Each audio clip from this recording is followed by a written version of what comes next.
just as a reminder to everyone, I think if your mic is not on, it won't get picked up on the video. So we did, Stephanie, set an agenda for today, as well as order out our issue statements for the upcoming meetings. And then we also formed 2 subcommittees, is that right? And I can't remember what they were on now. One was for supplemental salary schedule, but we haven't met or even communicated to meet. So we should have work happening outside of these meetings on the supplemental salary schedule. And wasn't there one more? I should be able to pull up our joint statement and figure that out. Let's see. Okay, so we did that.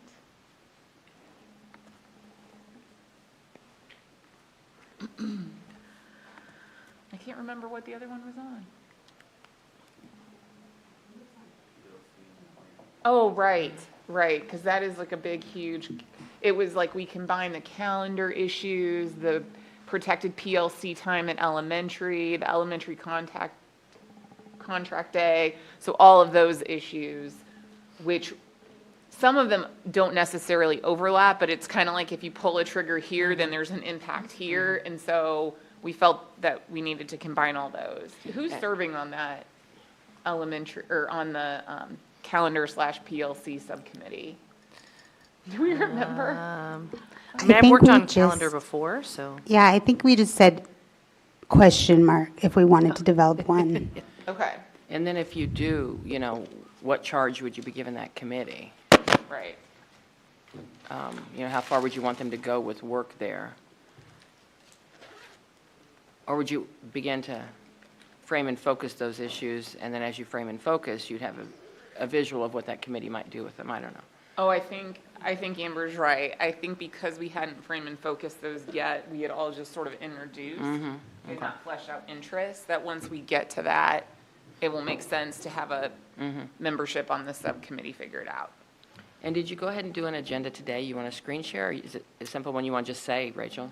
Well, we do have a chart. Hang on,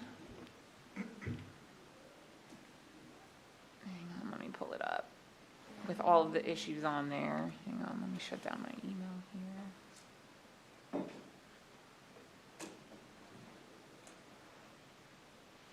Okay. I'll go ahead and pull up our chart. 712.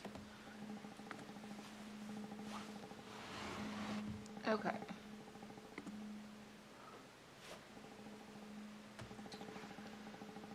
So I think John put this together. Oh yeah, there we go. There's a question mark after develop subcommittee. So that answers our question. Let me see, can I make this bigger? I don't know why that's so small. That's better. Okay. All righty. So we already went through, and I think this is the 3rd time we've done, or the 4th time where we've come up with a collective commitment on our process, including our ground rules. It reads exactly like it did last year. So we reviewed that. Jill and I signed it. We linked it in our joint statement.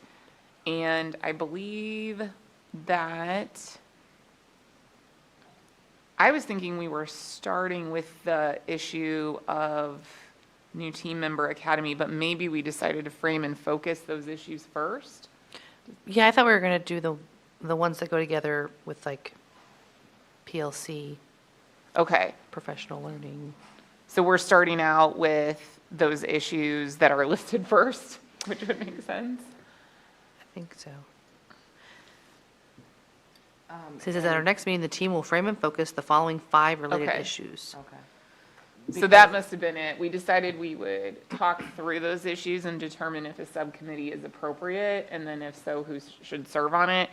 And then the next issues we have up are NEA-Shawnee Mission 9 and the district's issue number 2 regarding late resignation.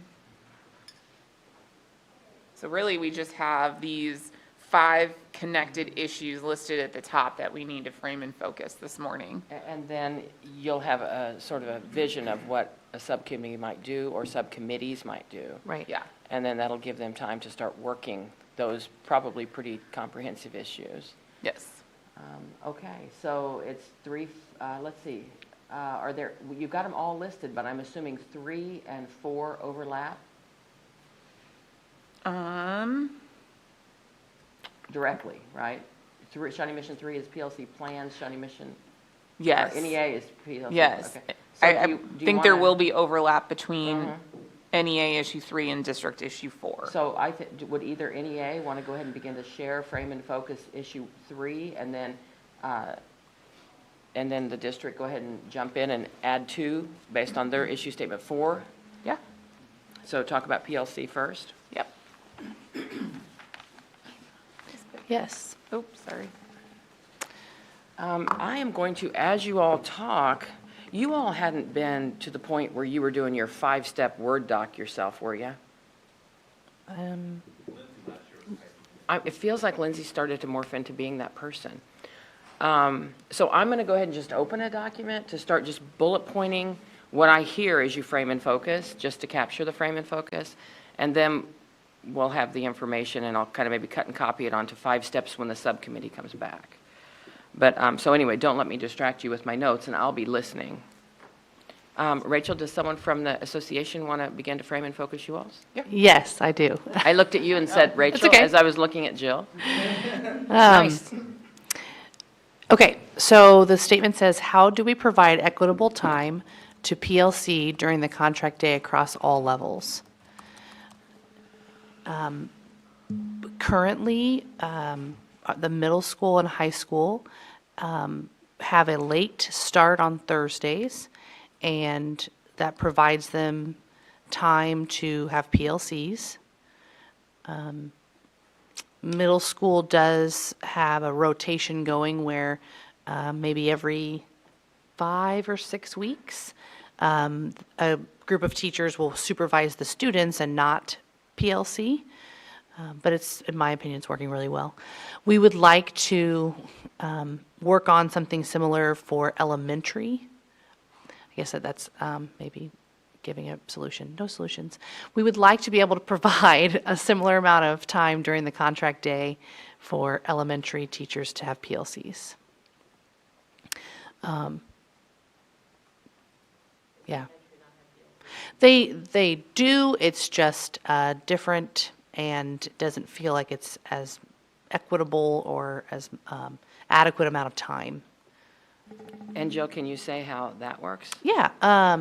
Last year, we discussed at this table how to try to problem solve that issue, and there's some choices for PLCs at the elementary level. For example, one of them, the PLC will meet during their plan time once a week. And then in addition to that, a 20-minute amount of time during their plan, another day during that week.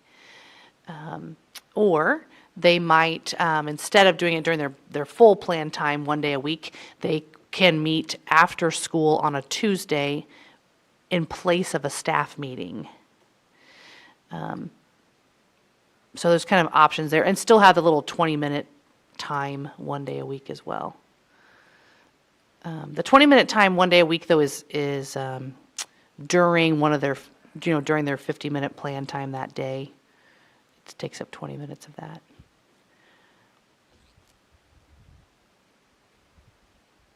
So essentially, So- we had some staff meeting time given up and some plan time given up Sure. to try and create time. Correct. Yes. And I think, is it right? And that doesn't happen at the middle or high school, so what?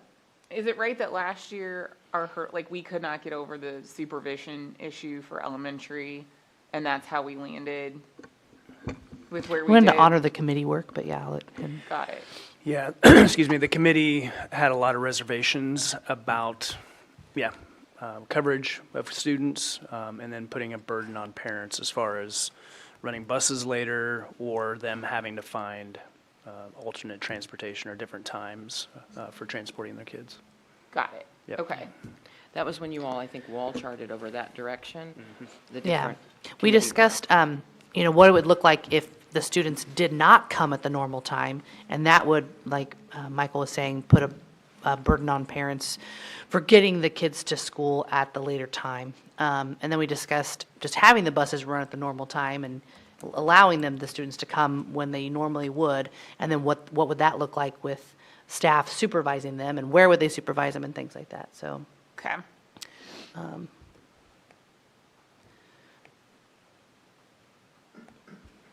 So yeah, there we have, it. Currently, middle school, high school have late start days on Thursdays for PLC, so it doesn't happen during their plan time, nor does it happen during a staff meeting time. Right. Rotation was supervision. Yes, the middle school rotates with supervising the students because they still come at the normal time. Not all Okay. of them, but Okay, a good gotcha. number of them. So in order to do that, is that impacting middle school plan time? No, it just means that on Thursday morning during your PLC time, which is like 8:05 to 9:10, like every 6 weeks, or maybe it's less than that. Yeah, last week, all the math teachers stood in our places, Okay. made sure kids were going where they needed to go, supervised them until 9:10. So once a week? Well, that, we did it last Thursday, but like for the next like 5 Thursdays, we won't have to. But we have a PLC once a week on Thursday Right, a morning. PLC is once a Yes, week. Correct, Okay. yes. And same for high school in terms of Thursdays, once a week? Yes, but the of high school PLC. staff don't supervise the students. Okay. They have a larger number of administrators. Okay. Todd can probably talk to this, who all supervises the kids at the high school. Yeah, so at the high school level, we have administrators that supervise when they can. We have classified personnel. We have two paras, our clerical aide that supervise different locations. But yeah, so we've got, at South specifically, we have about 500 bus riders that come at 7 a.m. And we supervise them until 8:35, 8:40. And we're supervising 500 with 2 administrators, 2 paras, and a clerical aide. Okay. Are they required to go somewhere specific in the high school? Yes, and so we restrict their student locations to our cafeteria and our library. Each of the 5 high schools have identified locations where students are to be and where they are not to be. We're trying to really protect that collaboration time for teachers. So as a subcommittee deliberated, it really came down to manpower. The high schools have much more FTE, more space to put those kids. I'm glad to hear the middle school's working out with that kind of rotation of supervision. And as we got down to the elementary level, it was a space, it was a manpower issue. But maybe we do readdress that with the subcommittee to maybe, I don't know, solutions, so. Can I ask a question about who's ever an expert on PLC? Is there a recommendation or best practice in terms of scheduling? Like, is it better to meet in a longer chunk? I mean, is there any specific guidance on that, on scheduling? Is it 1 hour per week, that the suggested time? It's like an hour and a half, isn't it? Something like that. Todd? Last year, we talked about that 45 minutes a week was the minimum that would be recommended by Solution Tree, is 45 minutes of protected time a week. And obviously, we're trying to navigate the best window of time that we can for that. I think we would all agree that you do need that chunk of time to do real work, that you can't have it broken up. Yeah. I mean, that makes sense to me, like you might get started on something and then Right. be in the middle of it, okay.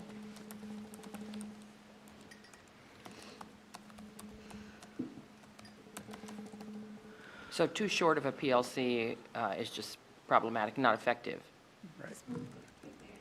Agreed. It's in the issue statement folder.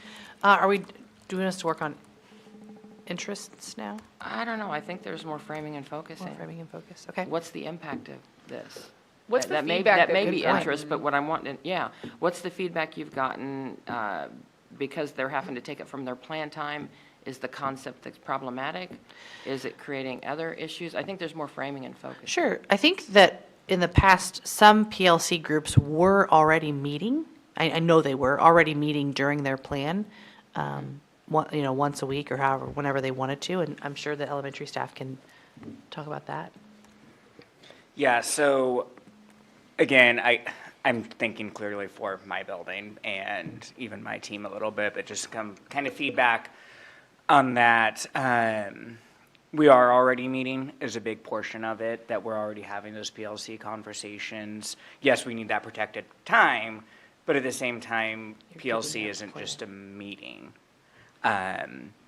So the strain on staff for having it during plan time in the elementary is I get behind on that day. And I've had that feedback a lot, that if I need to call a student's adult, well, my only time then on that Tuesday would be, because that's when my PLC meets, is on Tuesday would be after school. Well, then I have my staff meeting. So now I'm putting that that phone call all the way back to 4:15, potentially, before I can get a hold of that adult after my contract time. And then just the other tasks that come up throughout the day. My plan is in the middle of the day, and even just preparing for an activity that afternoon, it's a strain. Having that PLC day truly does put me behind. And that's a lot of the feedback I've gotten as well. I will say, in my building, all of the teachers are on the same option. I'm not sure which option that is, but we're all on the option where we meet for the full time during our plan time. One day a week. And then we don't have a staff meeting essentially on a Tuesday that's making up for that plan time. So there's one day you won't have a plan time, instead you're doing PLC? Correct, And and you're that's going to saying be the that- full plan time that we're going to PLC during. So And- then if you have phone calls, they don't get made that day, or you do them after your contract? Correct. And then your ability to just plan lessons, et cetera, is hindered when you give up that day? Correct, it is. What other questions, guys? Approach this with some curiosity. Because I- really what we've heard is how it works, and now a little bit more detail on the problematic nature. And I just wanted to speak to the early childhood part, because we have 2 sections. And so on those days when we have to meet, like during our plan, it's really hard to like flip the classroom over, like get everything cleaned up, set out the new activities, get everything ready.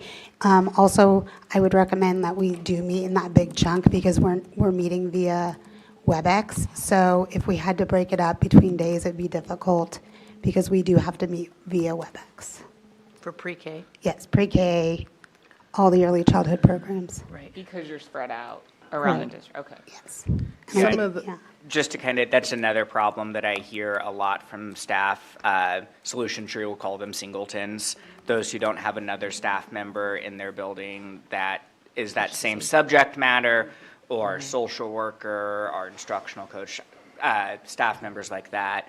And because it's not consistent, they don't necessarily have a time that they can PLC with staff that have that same job title essentially as them. And so again, yeah. Some feedback I've heard from staff as well is missing the staff meetings. We only have 2 staff meetings a week or a month. Just missing that time to be with one another. I think our culture, I don't want to say it suffered, but I would say that I've heard a lot about how they miss that time together, and that the time that we miss out on learning too, as adults. Yeah, it's definitely hard with only 2 staff meetings a month to get something done as a staff if needed.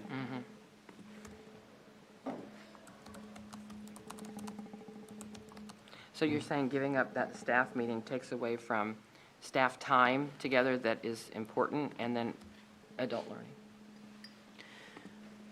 Yeah, I think I've heard from a few elementary that when you have 4 Tuesdays a month, and we used to be able to do 4 staff meetings, they could have at least one of those Tuesdays used to have committees. I know most elementary school buildings have committees for different things they want to see and have done in the school.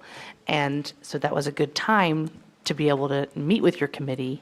And because of the way we wanted to try to solve the PLC issue last year, that time is not available now for committees to meet on Tuesday after school. How did this work before you all did the change last year that came out of this committee work? Elementary school teachers, I believe, would PLC for 20 minutes a week. That was the amount of time that was there for PLCing, But how was that unless they time chose done? to PLC during their plan time. And So- how was the 20 minutes found? So you've got 50 minutes per day of plan, and then that's 250 minutes for the week. They're guaranteed 230 minutes of plan time by our contract. So they would just use 20 minutes of their plan time to PLC. But that was a struggle because sometimes the PLC would last longer than 20 minutes. And then they would get into, so. In my personal experience too, as we're talking through that, it always went over that 20 minutes. So then you weren't getting your 230 for the week. Exactly. Even like my principal used to be really good putting a, I can't think of the word, timer on his phone, so we were held accountable for that. And then it comes down, we couldn't be productive. So that goes back to you need that chunk of time. Correct. And I think from the district perspective too, while it was working in kind of pockets of schools, depending on the culture, not culture, but the feeling of that particular PLC or that particular grade level, that's great, but we want consistency across the entire system, right? Where we know that all PLCs are operating in the same way. I'm gonna jump. That was mine. You did say an interest, so I'm gonna just jump an interest. It doesn't mean we can't go back and continue to frame and focus. And if another interest come up, I'd like to catch it. But you said an interest is consistency. I'll ask why. So maybe we can go one layer deeper on that interest. Yeah, I mean, the district has invested time and resources, money into the PLC process. We believe deeply in it, and we feel like it's the method in which we can move student learning forward. And so if that's what we believe in, we need to guarantee that every teacher, every PLC is getting the equal amount of time. So the consistency is about demonstrating the importance for I all think schools. demonstrating it, but also we believe that it's effective, and so. So I've got consistency demonstrates importance, and you believe it moves student learning forward. Yes. That's Mike talking, but I think Yeah. that's what we believe. Jill, did you have? I other interest think you wanted to it's jump important to be consistent because staff will say, well, at this building, they're getting to do this, or in my building, I have to do it this way. So I guess it's more equitable when it's consistent. So it helps with teacher More- attitude and. Yeah. And Yes. therefore, I'm guessing they're actually feeling positive about PLC. Yeah, feeling positive about PLC, absolutely, yeah. Okay, other interest? I have consistency, demonstrate importance, it moves student learning forward, that's a pretty core one. A sense of equity helps with teacher attitude, particularly regarding PLC, but in other ways. Other interest, why does this matter? Why does it matter that you get this right? Now we've moved from unpacking the problem, or there may be more details you go back to. We've moved now to step 2 in the process. Remember, number 1 is frame and focus, explain the problem. Step number 2 is, so why do we care? You know, there may be problems out there we really absolutely. don't need to fix. They're not problematic in a way that has an interest, but why do we care is the interest. So tell me other reasons you care. I think we should also look at, if we are all on a consistent schedule, being able to have those vertical PLCs and from all levels, and as well as being able to talk to other middle schools or other high schools, those horizontal PLCs as well. Okay, would you say that's a little bit frame and focus or a little bit a brainstorm idea? I mean, because if I just say vertical PLCs or horizontal or whichever, well, I'll get my head around that in a minute. But if I say that, is that a position, which we don't want a position in the interest? No, I think it's saying that if we all have the consistent PLC time, then an elementary group could meet with a middle school group because they have the same time of day that they're having the PLC? Is that Especially still like solution right oriented? now when we're, math placements, for example. Being able to talk to the sixth grade teachers would be beneficial for the middle school, just to make sure that, this is what we're kind of looking for this particular class or this course. So for then math can I placements. say your interest, again, I don't want to make it, because there may be other ways to solve that Right. interest That's versus true. vertical versus horizontal or whatever. Your interest is the most effective collaboration between what? All levels. Okay, Yeah, that's true. right, so I just want to turn that into an interest, because you may be able to solve it differently than, Got it. right? So most effective collaboration between all levels. Other interest? Adequate plan time for elementary, Because? because it puts a strain on them when they don't have plan time during the day, during the school day. Which results in? Feeling behind. Stress. Yeah, Right. burnout, stress. So an interest is, reduce teacher stress, enable them to fully function, right? Sure. Yeah. Okay.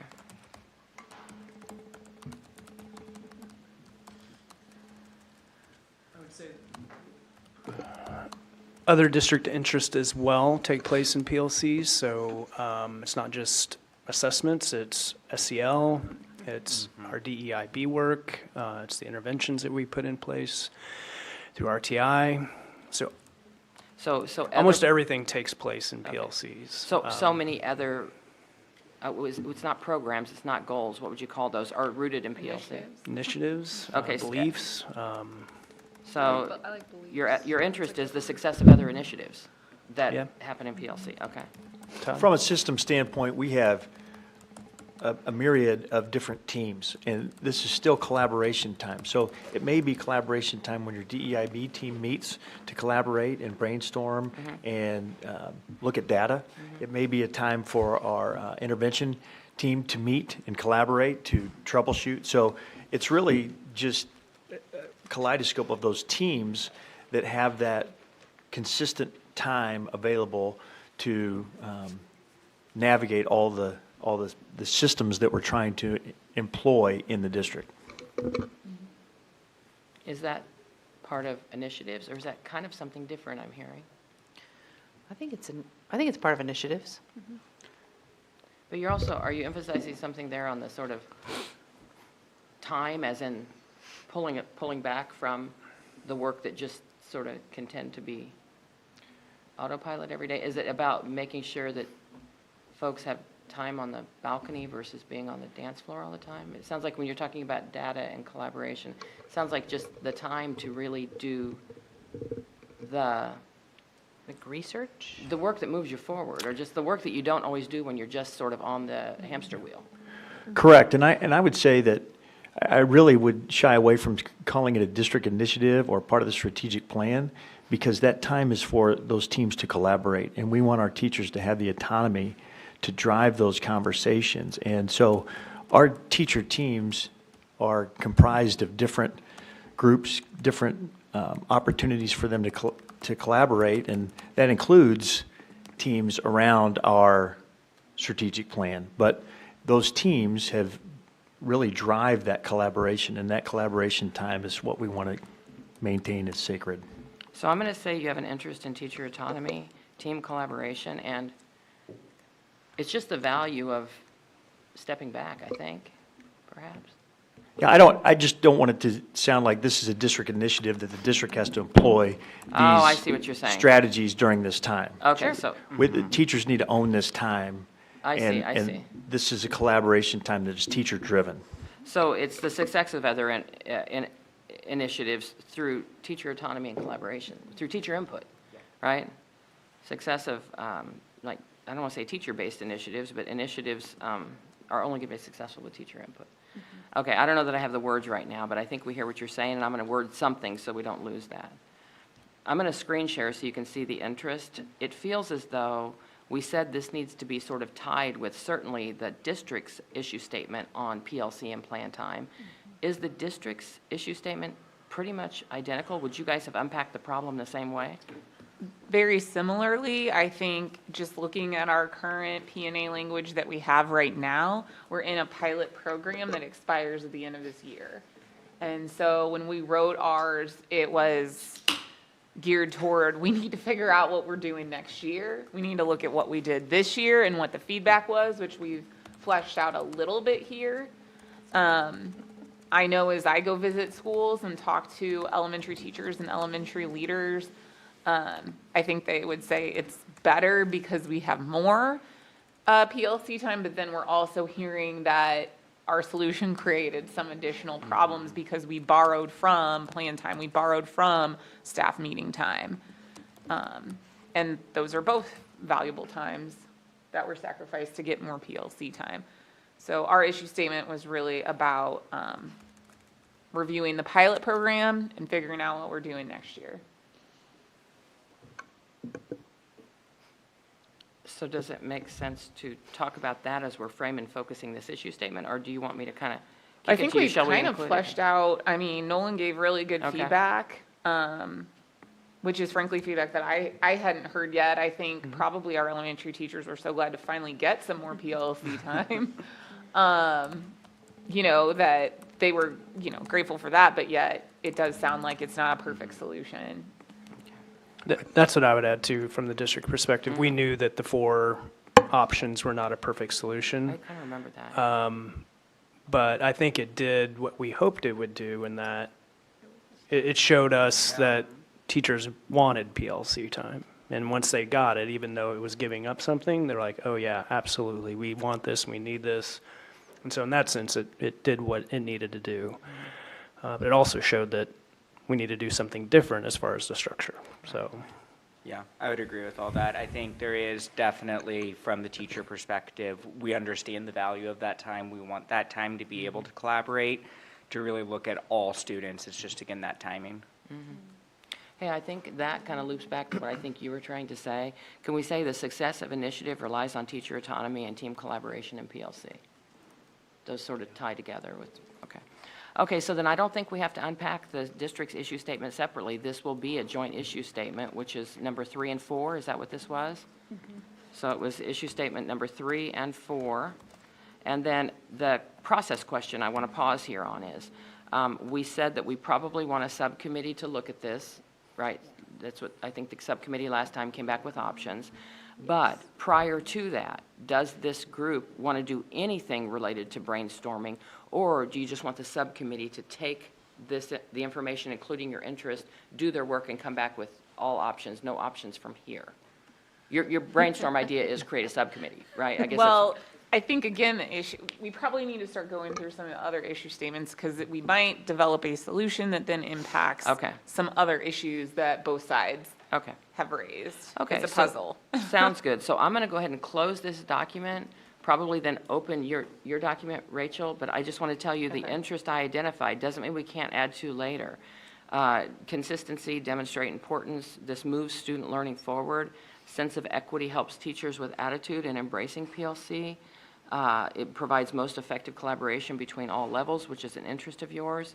You have an interest in reducing teacher stress and enable them to really do the full functions of their job every day. And really, I think your core interest is that so many initiatives rely on the PLC process. So if we need to add to those interests later. Can I go back to what John made reference to? Because I think, Please. is it fair to say that one of your interests is to move the PLC to Thursday? It's the only way to reach that vertical time to match the high schools and the middle schools? Yes. So, He would- so I mean, that would that's really the interest that we're looking Well, at. it's is the that It position. it's more solution oriented, Yeah, but. it's the position. That would be me. Would you say, agree that his interest behind that is, an interest is a way to provide that cross-collaboration? To create To that have that- vertical alignment. And the that vertical between all alignment three could levels. be, That's vertical correct. alignment could be, and maybe the only way is Thursday, but it'd be positional to put that under interest. So one idea would be line up PLCs for Thursdays. Correct. Right, so I could put that here just to indicate that came forward, but I won't put it under interest. And then just to make sure we are clear, it's NEA's number 3 and SMSD's number 4 that specifically said PLC, but then we have 3 others that could be impacted by potential solutions Okay. to those. Okay. All right, so I think I've captured the interest John talked about and the desire to have ability to collaborate between all levels. And I did go ahead and just capture the one brainstorm idea, line up PLCs on Thursdays. Okay, I'm going to save this document, and then let's look at yours. What's next up there, guys? What else would naturally come in terms of framing and focusing a problem after this one, based on what you've got up there on the board? So, let's see.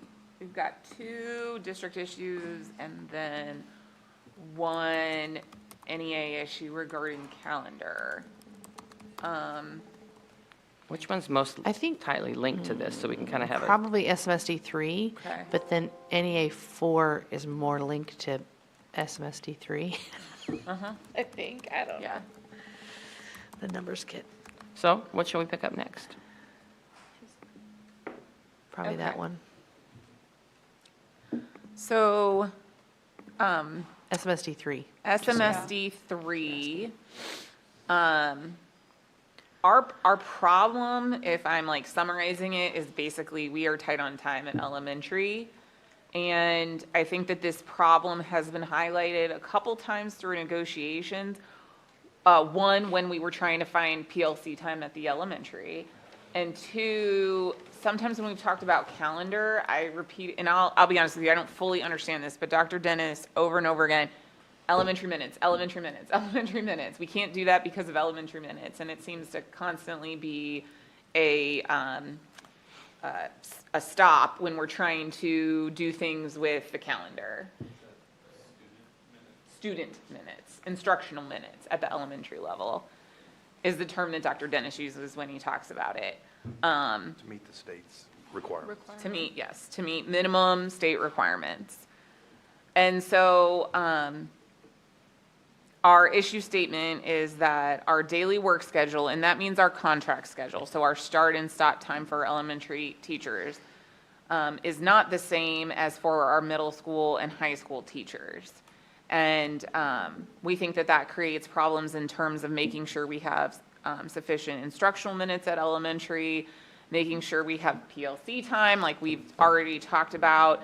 And again, as we, work with our administrators to develop these statements, some also raise the issue of supervision at dismissal time, because dismissal may go beyond when the contract date ends. Some, but not all, buildings are experiencing that issue.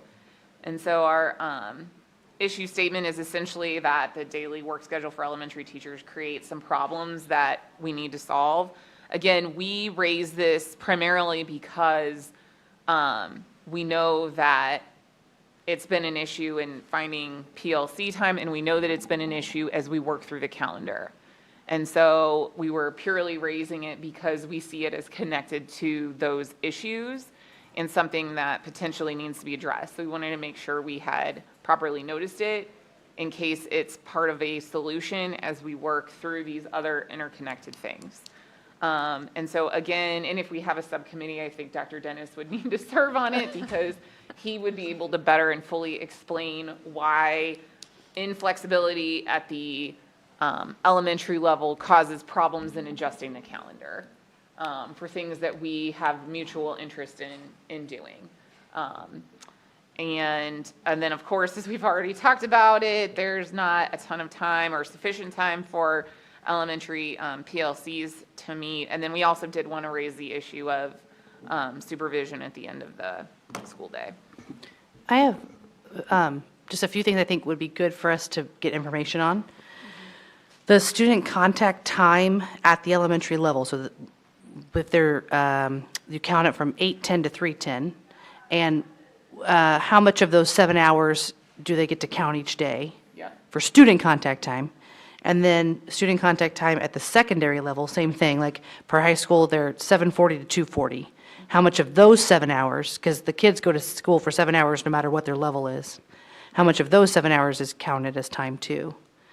I used to hear a lot from Darren about, or Dr. Dennis about seniors, and I think maybe I just never heard, because either I'm not an elementary school teacher or I'm not part of cabinet, I didn't hear a lot about the elementary student contact minutes. The teacher contract time for elementary is 20 minutes less per day than the secondary teacher contract time. But the student contact time is still 7 hours at every level. So that's kind of why I wanted to know how much time do elementary students get to clock each day? And I think recess is part of the problem. Right. And is there more than one recess for lower levels than, No, or is there it's- two for everybody? It's two recess? for everybody. Awesome, two okay. across the And board. our total minutes minus lunch and recess Thank you. is 360. 360 like per day? Yes. Okay. 420 is the total minutes in the day. And then you take out. 360 is the total minutes. It feels Thank like there's some energy a little bit around getting enough information, kind of. Yes, I just wanna That make leads to sure- problem solving, but that's okay. But I do want to process check here and say, we don't have a how do we on this one. Okay. And I hear what you sort of said. You said, maybe there are 3 how do we's. If there were 3, they'd probably be this. How do we ensure adequate PLC time, which is already now duplicated with or tagged to the association? How do we ensure appropriate or adequate instructional time? And then how do we ensure adequate supervision at dismissal time?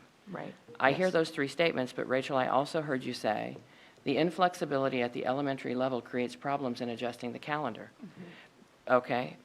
Is there an issue statement there, and these 3 other things are examples on why that's a problem, and instead you want an issue statement that addresses?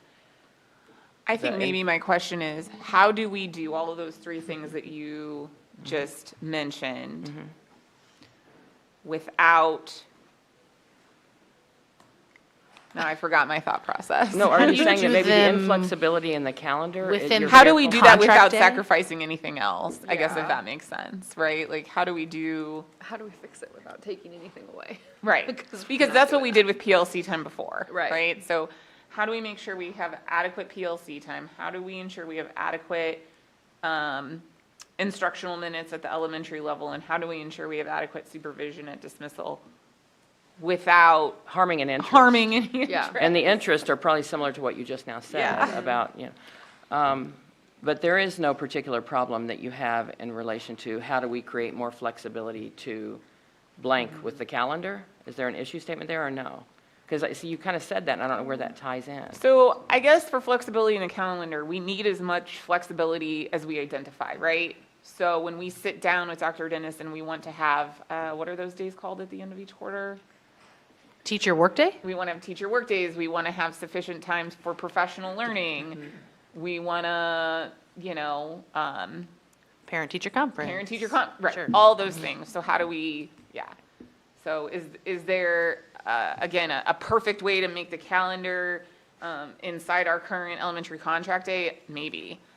But right now, the difficulty seems to be the contract day. And the calendar is linked to teacher contract day and teacher contract length of year? Yes. Yeah. So anything that you would do that would be, I don't want to use the word drastic in a bad way, but super innovative and different in relation to the calendar would also then be a lever for a change in teacher contract? Right. Correct. We have to be, Because you need a certain amount of student minutes for the year. I got you. And so, there's other districts that might have more than 360 minutes per day for their elementary staff. So then they have more flexibility with having days that don't have students. So I don't think I want to make an issue statement out of the calendar. Instead, I don't want to foreclose on you all brainstorming things around the calendar, knowing the implication would mean you'd have to have changes around teacher contract. I was gonna say. Okay.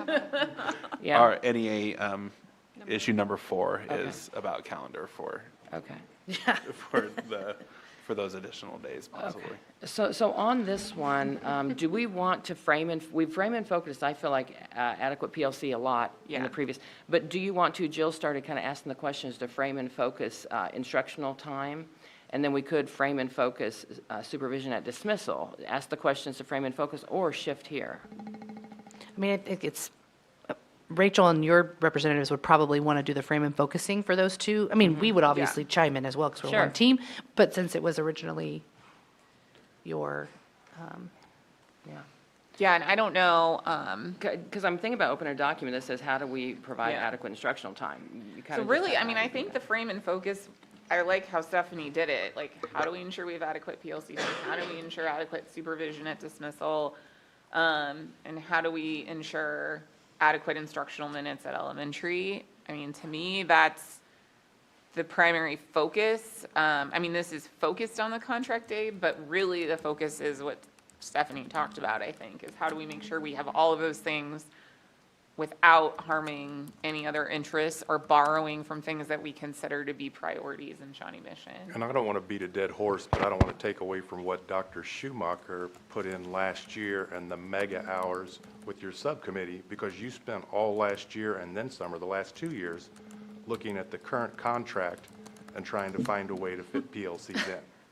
So Yeah. you spent 2 years doing that. Yeah, and I'll just go back to what Rachel said. I think the reason the district put this in was to give us potentially latitude in other areas to talk about those 20 minutes, right? So not necessarily that this has to happen, but I think it could be a solution for like the PLC group, potentially, things like that. So to me, that's the nature of it. The solution you're talking about? Being that an 8-hour day for elementary as opposed to a 7-hour, 40-minute day. I just wanted, I would because you look just- confused, or she yeah. looked confused. No, I would I'm just say it confused. would I'm not make the confused work with of, it could make the work of the PLC subcommittee different if Sure. there was Yeah. 20 more minutes Right. every Yeah, day. yeah. That also makes you think does one come before the other in terms of how you process these issue statements, Right. right? But I'm also kind of wanting to, I'm just thinking, is that supervision at dismissal just an interest under how do we ensure adequate instructional time? I don't want to say an interest, but in other words, is the concern about supervision at dismissal that if we're still working with the times we've got, is that an issue statement of its own? Or is it a concern that you don't want to harm that based on the other work you do? That's a good question. I don't know if the other work would or would not harm it. Again, when we were just talking with, cabinet and administrators about issues at elementary, it was, yes, time is tight, and this is an issue connected to time being tight. Is the adequate coverage at dismissal, is it just not having staff out at dismissal, or is it contract time ends at 3:30, we still have students left over, the dismissal line's not finished? Yeah, I think it was like guilt of these people are staying because we still have kids here. And we know that their contract time is ended, but we still have kids here. I'm just going to say, I know we're live and I don't want to create a bunch of drama, so it's coming from the mediator, not from any of you. Is the issue statement, how do we ensure the teacher contract and school calendar adequately meet the needs of student learning? And instead. And we're teacher sort of- learning, right? Right, well, and I don't want to forget right, but instead we're sort of parsing it out under several different things, and Yeah. I also don't want to pre-jump and say, many solutions would be tied to or be dependent upon change in. Yeah, I think it would be the School day. calendar and the contract day, right? Right. Because we want to be as efficient as we can with the time that we have our teachers under contract and make sure we're being really, really smart with it. So I would say the calendar and the contract day meet our needs for teacher learning and professional development, student learning, and student supervision. And wouldn't all that issue statement, just part of framing and focusing is, you need adequate PLC time, here's how it's working or not, you need adequate instructional time, and you need supervision appropriately? Goes back to what you're saying, like, until you look at that, you're asking the PLC committee to work under restraints that they tried to work under last year, Right. I think. I agree. Yes. But that's a bold issue statement. It is, and I don't want any elementary teachers to freak out. I mean, I kind of think if I was on this committee, I would line out all of our wants, right? Well, first of all, halves. We have to have this many instructional minutes. We have to have this amount of plan time, the things that are state required and required by our P&A. And then our priority wants, right? We want to have a minimum amount of PLC time. We want to have this much time for professional learning. And what does that add up to? And in if we terms work of- that, we would, I'm not shortcutting the process, we need to hear interest from teachers in terms of how it relates to their work-life balance, how it relates to their desires and their interest beyond their school day. You know, to know how, is that balance even possible? Because teachers value probably, even more than us non-teachers, what all you all are trying to accomplish in terms of PLC and instructional time and adequate plan time. And we did the NEA representatives did a survey prior to negotiations, and we asked a question along these lines. And we can share that data we had. Was it 900 people answer? What was the question, Joe? We talked about adding time to their contract day in order to accomplish some of the things that we're discussing here. With regards to PLC, with regards to having more days in the calendar for teacher work days, having more days in the calendar for professional learning. And if your we were kind of thinking if your contract day was 8 hours, there could be a possibility of adding student contact time so that it was more than 360 minutes per day that they were meeting with students. But we were just trying to get a feel from What were the staff. results? I have it. Yeah. You have it up, John? The question we had was, we've been in talks about having student contract time increase at all levels by 5 to 10 minutes per day. We said it could facilitate a late start. It could help facilitate a late start for elementary on Thursdays. It could allow for more professional development. Could allow for a non-duty day to be built in the calendar. It could help decrease student contact days. It could align our calendar with neighboring districts. To achieve this, elementary staff would need to increase their contract day by 10 minutes. And that, again, that was just saying at all levels increase by 5 to 10 minutes per day was the question. We had 77% of people who completed the survey voted yes to increasing the student contact day. If those things could be achieved. Okay. Can I ask a question? Was there so do you think it would be different if you said 20 minutes? Why'd you ask 10 and not 20? I think we wanted to just start small. Yeah. Baby steps. Yeah, we want to start small. I don't know. That could be another question that we ask. Does it show how many people responded? Yeah, it's 917. And we've got, what, 2,100? So, I mean, that's a great response rate. yeah. I guess I know the question that's going to be, come up is if we're How are we increasing guaranteed? contract day, would it just be, would we have a better opportunity of doing just being Thursdays where we're increasing the contract day by 20 minutes? Or would it have to be an every day because of, if we can increase the student contact day? I would hear things There's a lot like- of questions that people we're gonna. How are we guaranteed that we'll get something by doing this? Which is a more traditional type of bargaining. What they're Those kind of saying is, do it for reasons we believe in. Great. And I think what teachers believe in happens to, in this district, be pretty darn similar to what everyone at the table believes in. And one of the questions is always, is it ratifiable? Yeah. So that's another. Sure. On this issue statement, I know I'm more process-oriented, and it probably drives y'all crazy, but I want to just nail down where we go with this issue statement process-wise. I've created an issue statement document where I've added the ensuring adequate instructional time, supervision at dismissal, and just noting that the adequate PLC time is in another issue statement, right? But does this issue statement turn into something overarching like you're talking about? And that stuff get addressed in the solving of the overarching?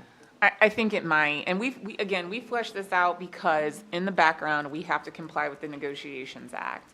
And so we wanted to make sure, again, this was thinking backwards of IBB and going straight to a solution, but we wanted to make sure we had noticed it to comply with the act. And so I think it was potentially, starting with a solution, but we want to make sure we noticed it and we wanted to flesh out these problems that we had identified.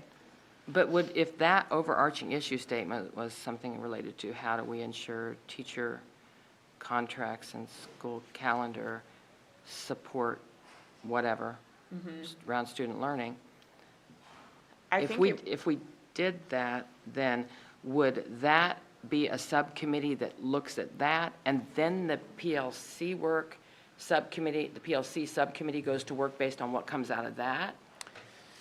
Potentially, I think it's difficult because it's all intertwined. And so I mean, I like the issue Is it the same statement of committee? How I do think we it's- ensure that our Same committee you're thinking about? calendar and contract day meet these priorities? I think so long as we give the subcommittee the right direction and the right parameters, it's one committee, would be my Yeah, suggestion. And I would think a strong presence of folks here. 100%. yeah. We need Dr. Dennis for sure, because that's the minimum, minimum state requirement issue. I think we need some folks, I mean, is it a subcommittee? Or is it this committee? And people? I don't know. In other words, you want people to have a pulse on the ratifiable thing. It needs to have a Right. strong elementary presence, for sure. Right, and Yes. folks that understand that level.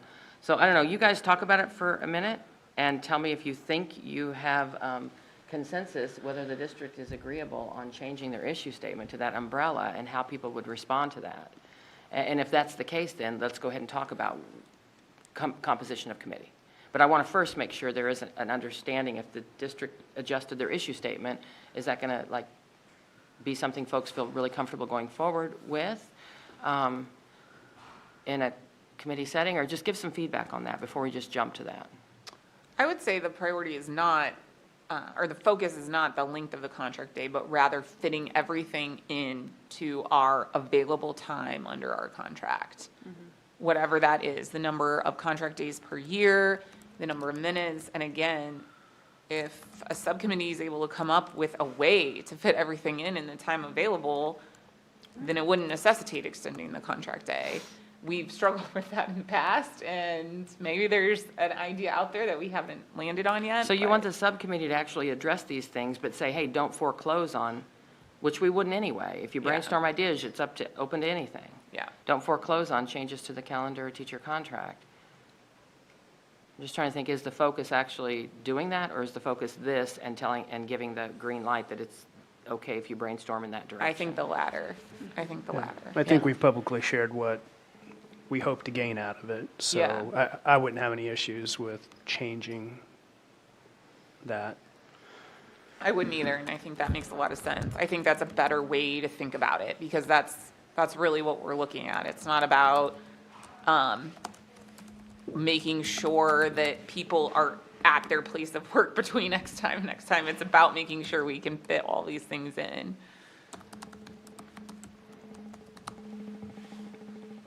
So did you restate that at one point? I'm trying to. Okay. If it becomes an umbrella statement, or is it just knowing that calendar and teacher contract changes could be a brainstorm option? If it's an umbrella Yeah. statement, I think it's how do we ensure the calendar and teacher contract more fully support whatever your blank is? Your verbiage would be better than mine. And then the framing and focusing is, it's a challenge to get an adequate PLC time, the challenge of adequate instructional time and supervision under the current calendar and contract. Yeah, Those are frame and focus bits to that umbrella yeah. statement. People want to go ahead and make that the umbrella statement. The frame and Yeah. focus is those three things, and the work that needs to be done is around those three things. Yes. Yes. Okay, and I'm not screen sharing because I'm not connected, but I can read it one more time, but you guys finish the sentence for me. How do we ensure the calendar and teacher contract more fully support? Adequate PLC time. A sufficient number of instructional minutes.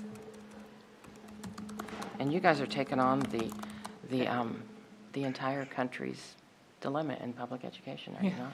Yeah. Leave it to Shawnee Mission. No, And adequate supervision at dismissal. Is it just at dismissal? Yeah. There That won't we be heard supervision, feedback there won't be on. supervision issues around moving those levers in PLC time? Is it just adequate supervision? Really, adequate supervision will come up in the PLC discussion as well, just as it does at middle Right. school. So I don't want to limit to at dismissal, just adequate supervision, yeah. Yeah. Okay, so how do we ensure the calendar and teacher contract more fully support adequate PLC time, sufficient instructional time, and adequate supervision? Yeah. There's your umbrella issue statement. I don't know if you want to change that document. I'm saving this in a Word document for when you work it. Now let's talk about process and timing. What is the subcommittee to do and when? Do they do the umbrella and everything under it? Same subcommittee? And if so, who is that? We probably need to go through NEA's issue 4 and our issue 7 before we go to subcommittee parameters. Okay. I don't think it'll take very long. And I think they're, again, directly related. Okay. And maybe just kind of fleshes out this issue we already have for district number 3. Okay.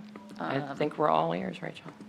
Well, do you guys, does NEA want to introduce the calendar issue, since we just did one of ours? Yeah. Absolutely. By the way, what was that number you I'm just typing in did? there. That was Shawnee Mission issue statement number 3? Yes. Okay. So, or whoever wants to, you're good. The NEA-Shawnee Mission issue statement number 4 says, how can we provide adequate time for staff to be mentally and physically prepared for the start of each semester?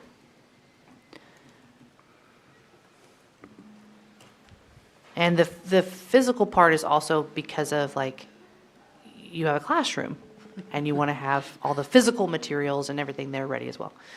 Not that we're like working out before we get ready for our semester. No. Maybe, depending on what your job is. I mean, We might. we do have a fitness center.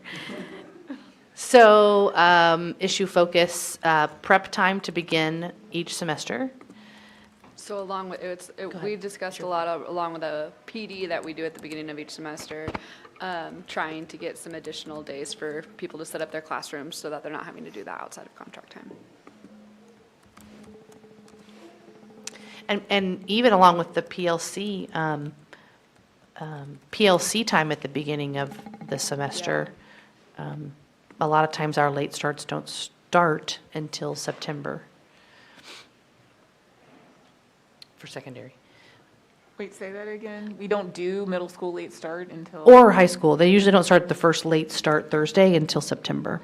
So they're just going to class Thursday morning? Yes. And then they usually end in April because of senior For minutes. seniors, okay, yeah, for seniors. Okay. I was totally unaware of that. Because Yeah. that makes Get it. ready. And it goes year by year, right, depending on It minutes? is, yeah, year by year. Depending on minutes, depending on the day of graduation. Right, Um, and sometimes it changes. Yeah, typically, we don't have late starts in August and May. Got it. Which is, I think, unusual compared to our neighboring districts in which they PLC all year. Is that accurate? Correct. Okay. And what is that resulting in? Less PLC time, right? Less preparedness, Yeah. less collaboration. I would think at the beginning of the year is super important too Yes, for your it PLC is. to meet. So Very, that very you can important. like get on the same page and. Yeah. Yeah, May is not as crucial as August for those collaborative conversations. A lot of times you get, from the high school perspective, you get into May and we're already in AP testing and staring down the pipe at graduation, and it's just snowballs very quickly. So August would be the priority there. Yeah, I agree, because then that would benefit too. I'm thinking if in the elementary level, you're changing grade levels, changing teams, new to the building, that extra PLC time gives you that time to develop new norms if you need to, and have that time just as a PLC to get set up as a PLC. Who's typing, Jill? Oh, go ahead, sorry. Who's typing? Great. Like, John- me just go- Jonathan. John, that be able to have more PLC time in August and not late starts in September, that's an idea? And your interest is provide adequate time up front, is it not? So and there are other ways to do it, maybe not, but, right, I just don't want to have solutions under interest. So we should cut and copy that to a solution, John? A possible solution. Sometimes you guys jump to solutions and we just capture them. But your interest really is, you're saying like, adequate upfront is, right, your interest is in timely. Yeah. Interest is appropriate time, given it to you at the time that you need it. So however you want to phrase that interest. And it's not just the early, but it sounds like other times as well. Right, the time match the need in terms of, Yeah, and I would, at the beginning of the year, we do have 3 days of professional learning. And it's when- always. when needed, yeah. Yeah, and it's always, I think it would be beneficial after the 3 days of professional learning to be able to have a day to plan how you're going to use that professional learning Yeah. that you just got. If that makes Definitely sense. agree. So, Can someone just outline for me what the beginning of the school year Yeah. looks like for a teacher? we have 4 days at the beginning that are, I don't know the word we'll use for them, but they're No student days. 8 hours during those 4 days, 8 hours have to be for teacher work day. In the past, sometimes it would be 4 hours here, 4 hours there, but more recently, most buildings have the very first day we report be a full 8-hour teacher workday. And then the next 3 days are professional learning, whether it's district-wide or in your building. Okay. Go ahead, Mike's got it. Well, and principals, I think you guys work with your BLTs on making those decisions, because it's different across the buildings, right? We follow the similar schedule. We usually have an hour on that first day for a welcome. Yes. And then we provide an hour later. Yes. To equal the 8 hours. But yes, our BLT helps to determine what those agendas look like for that day, those days. Pre-service, that's the word I was looking for. Yeah. Thanks. 4 pre-service days, one of them, the 8 hours for teacher work time, and the other 3 days for professional learning. And usually one of those professional learning seems to be more like nuts and bolts of the building type of items. I would say about 8 hours of that somehow built in rather than just direct professional learning. And then during that time, whether it be during that time or honestly after contract times, we do have to do our required annual trainings as Oh, well. thank you. So that's like Yes. bloodborne pathogens, Policy safety- AC. Yeah, All the fun stuff. all those fun videos. All the things that you we get need wa- to know watch. about Yeah, that so that we we are are also- always compliant Yes. with those things.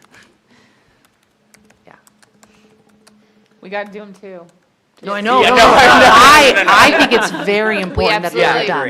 agree. We absolutely I have want to do every them. single staff member to know exactly what is expected of them. Yes. That's right.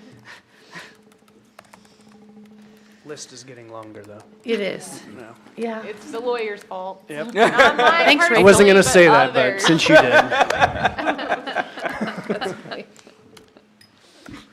Jill, what you said before about those 3 pre-days or whatever, were you explaining how something works, or were you explaining an idea? So at the beginning, she was explaining how it works. So that's what we do at the beginning of each year. We've got. And it's in our contract, It I is. believe, yeah, Okay. what the 4 days at the beginning of the year look like. Are those something that works or something that doesn't work? It's 50-50? not that it doesn't work, it's that we're looking at increasing that time. For Yeah. the, not the pre-service days or the PD days, but we're looking at potentially adding an additional day or additional time somewhere for teachers to be able to get into their classrooms and prepare themselves as opposed to doing that outside of the contract time. Because that's what's happening now. We get a lot of really good professional development, you know, Yes. you're coming So right are back you- in is August this and you're issue about excited. getting, and then- about perhaps more time, or is this issue about the timing? Again, it goes back to our time needs to match our need. Right. The timing of our time needs to match our need. Is that the core focus under this one? Or the core interest? You guys seem to be talking a lot about when things happen versus what is happening. And I would say at the elementary, and maybe at all levels, we start getting a lot of new students, so you prepare, and then you have PD, but then you still need more time to prepare for your class because the list of students being added Okay. is sometimes increases even to that very first day. So you have to get everything ready for that student. You have to get their cubby ready. You have to start getting everything ready, and we don't have time to do that, and it just kind of...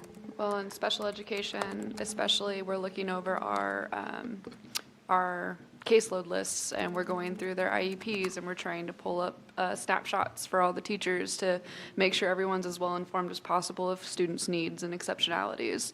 And that takes some time to print everything off and get everything sent out. And Is this frame and focus for the calendar work?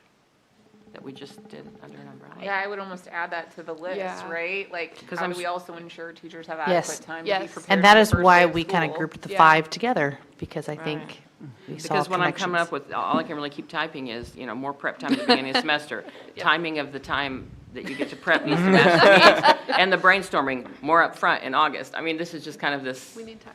it's just a real heavy frame and focus of when the calendar work gets done, a change that needs to probably happen. So I'm trying to think, is this an standalone issue statement? How did you word it? How can we provide adequate time for staff to be mentally and physically prepared for that? So it's like, what were you saying? It may be in addition to PLC. Oh, I think, and- how do we ensure that our calendar and our, contract days allow adequate time for teachers to be prepared for the first day of school? Yep. So like, again, when I'm thinking about what the subcommittee would do, I would add that as a priority. So under the issue To try and statement, fit how do we in. ensure the calendar and teacher contract more fully support adequate PLC time, sufficient instruction time, and adequate supervision? Is it support, teacher preparation? Yes. Comma, adequate PLC time, sufficient instruction, and adequate supervision? Yes. So I'm just going to add that to Yeah. this issue statement, and what is this number? NEA 4. So then it's really been rolled into Shawnee Mission School District number 3. Yes. And frankly, we can probably, not to jump ahead, but roll our next issue that's on the chart into that as well. Because that has to do with professional learning.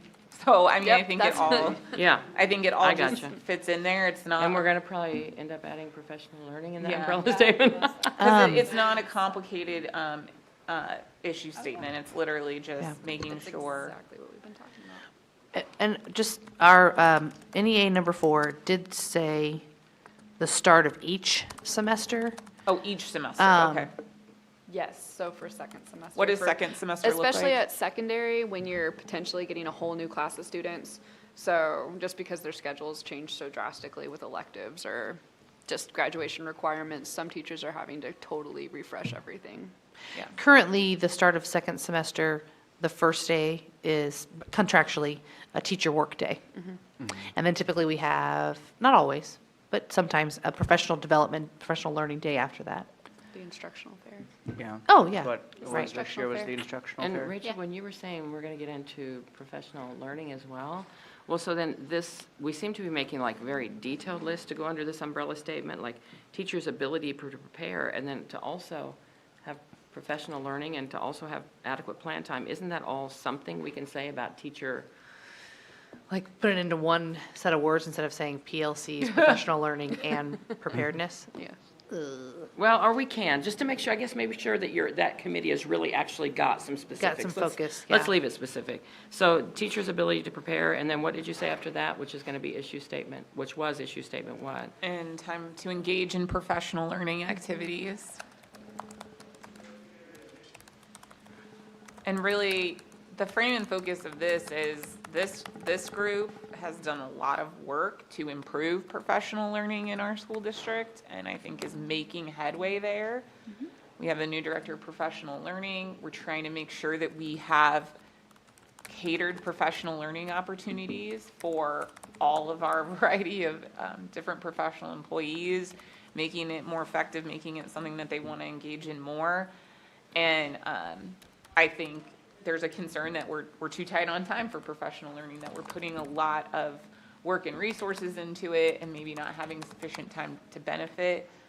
And then I know, again, something that came out of us developing this issue statement is that in our P&A, our available time to do professional learning on PL days is reduced by plan time because we're still providing that on PL days. So that is a solution. I'm recognizing that straight out, but it was just something that we wanted to maybe say like, hey, that's time that is there that, again, is we're trying to pick and choose our priorities that could potentially be borrowed from, but you may have a day that you're teaching following a PL day, right? So it's just something there that reduces our available PL time. So again, Stephanie, I think we grouped all these together because like what we did last year was borrow from time that we had, Yeah. and then that impacted other things. And so we wanted to keep this in mind and that is a priority that pulls on our available time as well. I will say, this one might be a little bit different. I do agree, we need the time. But I also think there's something in here about improving the professional learning opportunities Yeah. for all professional employees. Which since, may be um, different than. Yeah, because, Yeah. there's so many different categories of what our jobs require, whether you're a nurse, a social worker, related services with like OT, PT, SLP, and they all require different types of professional learning than the classroom teachers. But the time is roped into the umbrella over there that you have How much time do we have right now? for professional learning. Does anyone know off the top of their heads? We've got 3 at the beginning of the school year, There was 4 a year plus those 3, 7 total? maybe. It's probably outlined in our agreement. What as number is well. this you've got on the screen, that you're screen sharing, Rachel? SMSD number 7. Thanks. I feel like SMSD number 7 is part of that time on professional learning is going to fall under the SMSD number 3, which is that big umbrella statement. But what you just now said needs to remain under SMSD 3, which is appropriate I professional. mean 7, but yeah. 7, yeah, right? So 7 stays alive, but part of it moves to 3. Sorry, that sounds funny. But Yes. 7 gets adjusted Yeah. to be about what professional learning, not when. Yeah. And in terms of, Mike's pulling up the time. 22, 23 has less, I will say that. But that's, anyway, And maybe that's compared to where, other years, yeah. maybe that's where the pressure was felt this year, I don't know. Right. I know the leadership and learning team has felt more constrained in the last couple years. I think this year being the big one. So yeah, Jill already outlined at the beginning of the year what that looks like. And then September 2nd. It's a full day.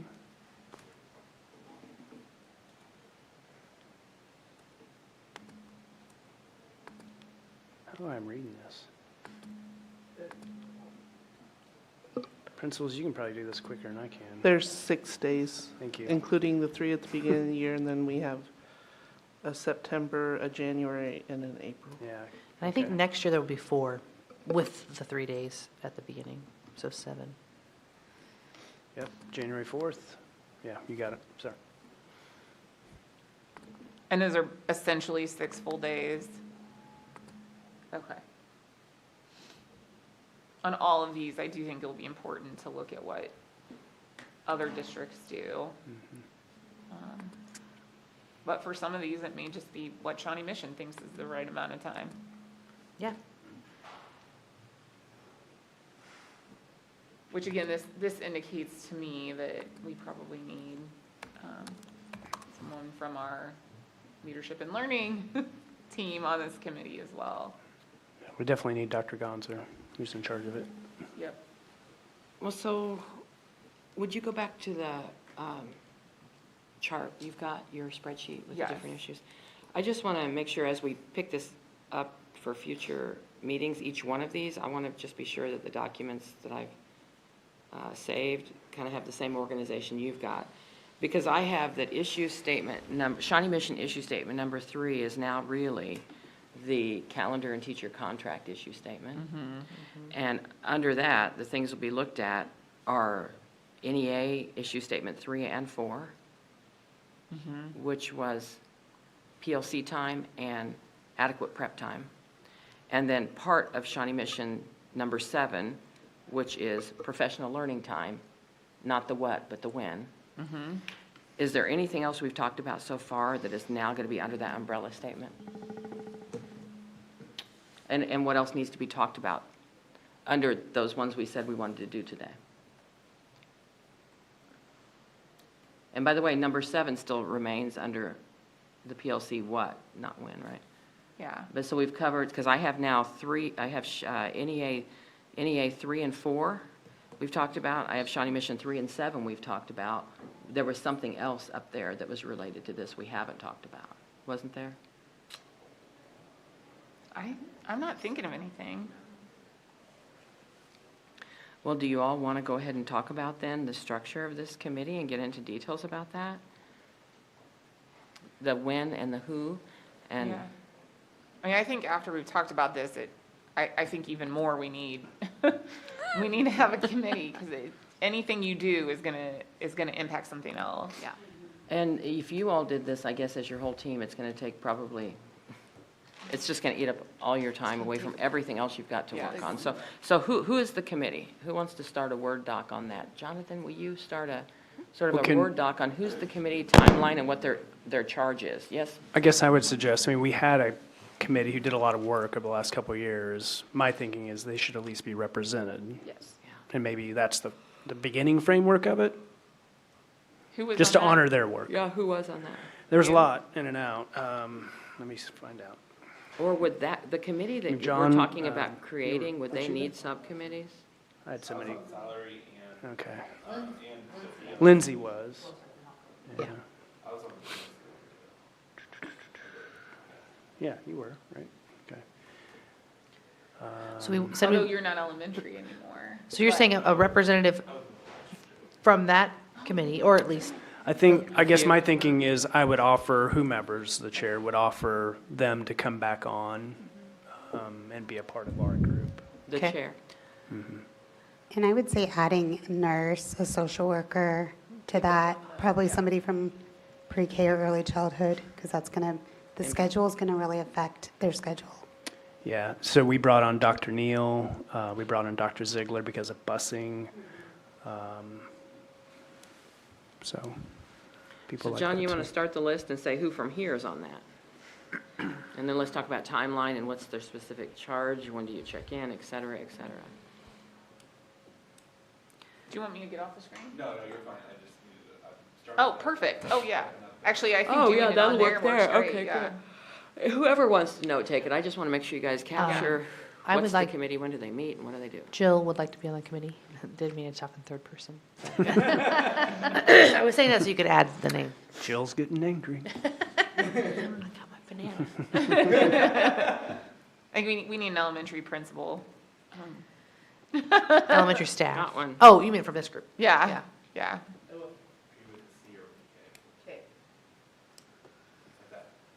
Is there anyone we can from see it, pre-K in this group? Are you pre-K? Amber. I can serve on And it. then Thank you. Nolan is, Yeah, I can serve on from Perfect. the elementary perspective. I'm happy to be there. It's not up Dr. there. I don't Dennis know needs to why. be there for Who else? do you need? calendar. And then also, you may just call people in as subject matter experts at times that you need them, right? This is a lot of work this committee's taken on. It's not updating, and I don't know why, but I see he's got it in there. It's not, oh, there we go. Okay, it just jumped. Hang on, let me wrap. There we go. Okay. Dr. Dennis, what about Dr. Gonzer? Mhm. Crystal Christie from Leadership and Learning. Yep. Gonser. Let them choose, maybe. Someone from Leadership and Learning? One of the directors, Christy or Chris. Oh, right. So, yeah, we'll have Chris Lowe or Christy Darby. and I would say, you know, some more representatives that are elementary classroom teachers. Yes. I would also try to get a special education person on there as well. I would volunteer, but I know very little about So maybe elementary. an elementary That's- school Yeah. special education teacher, but also, yeah, other classroom. And from different schools too, I think Yes. that's helpful. So if you're Yes. coming from Neiman and, you know, try and get different, Yeah. even from different feeder patterns or something would be good. So, I mean, So we might need to I'd task be you happy guys to- with yeah. figuring out who those reps are. So when could this committee meet, and when would this group want to have something back from that committee? And last time when you got something back from the committee, did they bring back options for you, or did they bring back a recommendation for you? a little bit of both. A little bit of both. I think that we sort of have a norm here now developed through the use of subcommittees, that the subcommittee will have to understand that ultimately, the IBB team will listen and hear the rationale, but it is not a foregone conclusion. It may be that this IBB team has concerns and they go back to the committee. So I think it's a matter basically of mutual respect. Like, we will respect that they have done a significant amount of research and work gone into their recommendation, but they will also respect that this is the representative group of our professional employees on our Board of Education, and that Yeah. it's merely a recommendation. Yeah. It's an advisory recommendation. But that we having a consider. good number of folks from here on subcommittees makes it more likely Yes. that your recommendation is going to be Yes. something that might land well here, because you've all talked about it and you're involved in the subcommittee. I agree. So timeline then. What's our last couple of dates that will be economics? Probably last one or two, excuse me, will be economics. What's the one before that? So I mean, ideally April, mid to late April. But I know that, I mean, this is a lot. Like, that committee's gonna need time, and you've got this number of people that have to find dates to get together. So, Yeah. which is gonna be more difficult for the. So when committees like that do meet, how do you get the time for teachers? And I know administrators have to juggle a lot too, but they don't have to get coverage necessarily, or do you do it after? I think we've established a chair or a leader, and then that person just worked with people's calendars, and then the agreement or the understanding has been, it's been after work, after school. Okay. So then So, definitely need to start early if there's not going to be any full work days for this committee. Yeah. So who wants to be the boss? I can do that. Thought you might have a lot. And then, so you'd bring back, what's our first meeting in April? Our first meeting in April will be the one that we just rescheduled, which is the afternoon of the 4th. And I don't know if that leaves enough time, or if we wanna, have it for that second meeting in April, which is The 18th, from 3 to 5. But then after the 18th, how many more do we have? We have one on May, have we not? Because leading up to that last date, which will be finalizing your economics, up to that, you're going to have your economic presentation, benefits presentation. So I feel like those last two will be economics. Didn't we schedule the first one after Russ's budget presentation, the first one in May? I don't have anything for May. Oh, we did, we don't have. Oh, we anything don't? yet. No, the April 18th is the last Okay. one that we have so far. Because I think we were gonna wait to hear back about Board when that workshop is May 8th. was. May 8th is the board workshop. We'll look at maybe May 9th if that comes up. Yeah. So then your economic real work is going to be post-May 8th or 9th, Yeah. and dates to be determined. So we need feedback from this committee, or recommendation from this committee, as early in April as possible, but could potentially use any of those I April think dates. April 18th would be they're gonna need to work through April to find time when everybody can get together. Is that a half day or an afternoon? It was from 3 to 5, so it's So the maybe we afternoon. can have that entire April 18th meeting. Now, your April 18th, I show that you're only 3:15 to 5 Yeah, o'clock that day. yeah. Okay. So presentation from that committee Yeah, then. so all of April 18th can be to focus on, this is 5 of our, Yeah. I was gonna say, it's big. it's big, and it's frankly some of our meatier issues too. Yes. Yeah. And then I like doing April 18th, because if we need to add, there's still time through the end of April and all of May if we need to. Guys, it's 9:48. Could we do just a 10-minute? Yes, I was actually going to ask. Well, a 12-minute if we come back at 10 o'clock. Yeah. That'd be Is that great. okay? Yep. Yep.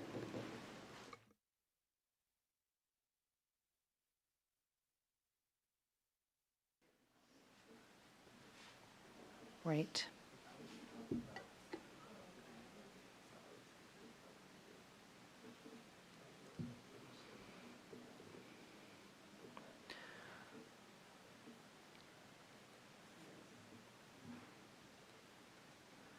Okay, so.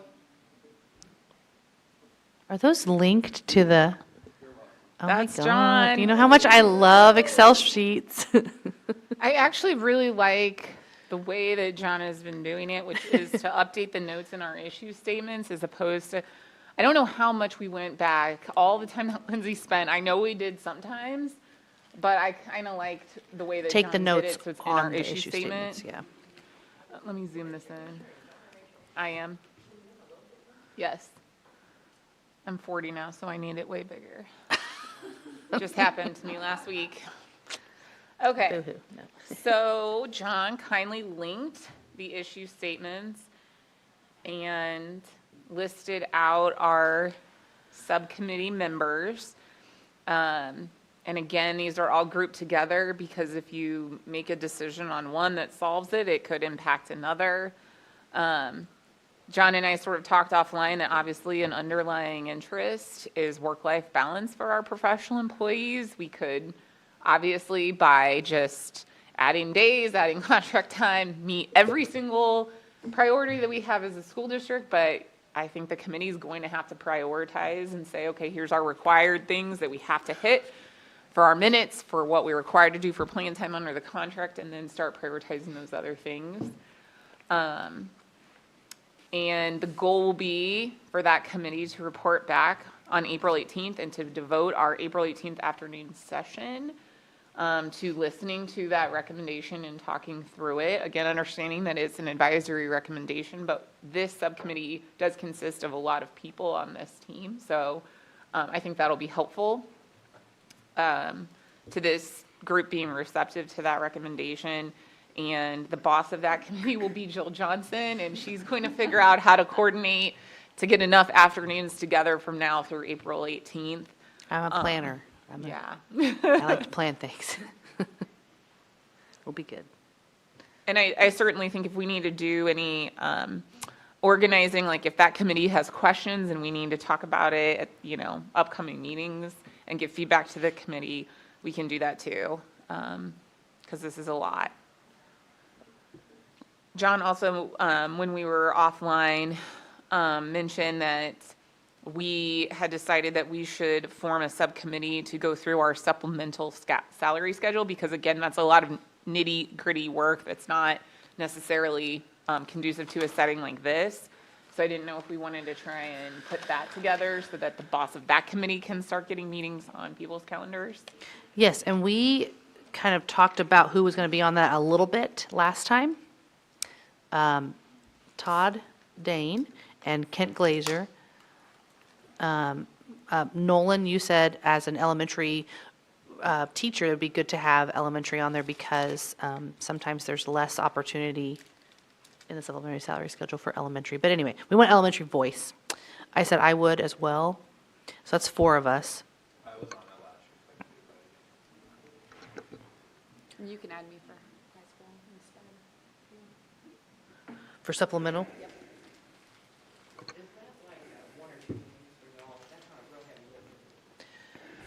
We met at least twice, maybe 3 times last year, but we felt the pressure of timing because we didn't meet early enough.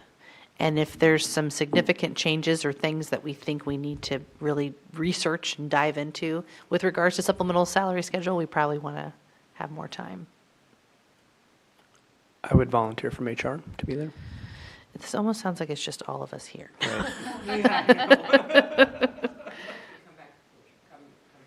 Which is okay. Yeah.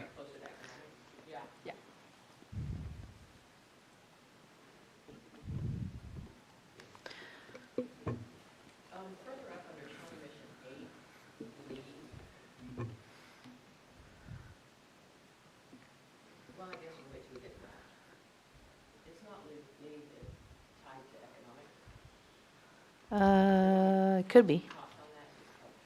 I mean, if there's Solutions more than could a be. nominal cost, we'd have to fit it in as we're talking about compensation.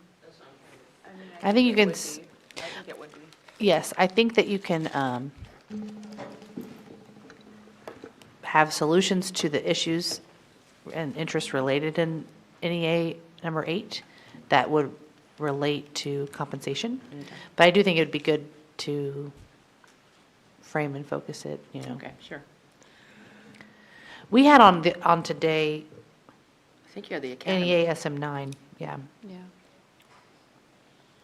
Okay, but do you want me to, is there someone that's going to lead the supplemental salary schedule committee. Do you want I to can- do the supplemental salary schedule? I'll take that from you since you took it. Okay. Yeah. Okay, all right. I'm going to step on your toes since you did it last time. No, no, not at all.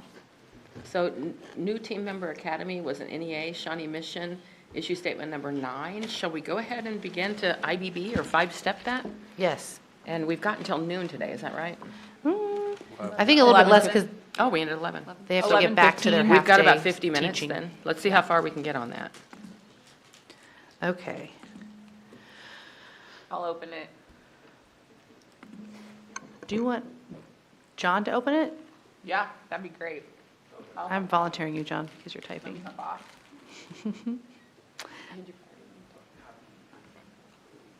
That's all right. Yep, well, take your time.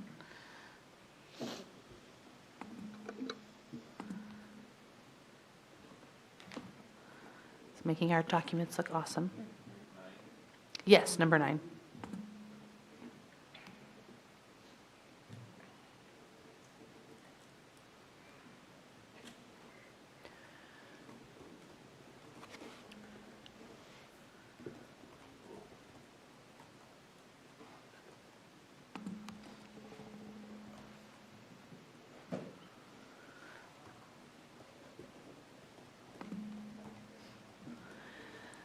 So number 9 says, how can we ensure NEA-Shawnee mission is able to communicate effectively and efficiently regarding the negotiated agreement with members of the bargaining unit that are new hires?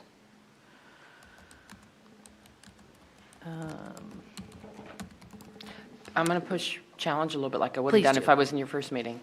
Are we able to communicate effectively and efficiently regarding the negotiated agreement with members of the bargaining unit? I think communicating effectively and efficiently is a solution.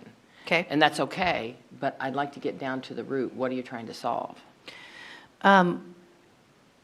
We want new members to understand exactly what they're walking into. So like exactly what the contract says right off the bat. That way they're not consistently questioning. And then they also get a face with the union, with your union reps and who to go to if they have questions. So is it really no more than making sure they have access to information? It's no more than that? Because communicating Yeah. effectively is, it's okay if it is. I don't want to make it broader than it is, but This is solution-oriented. Being able to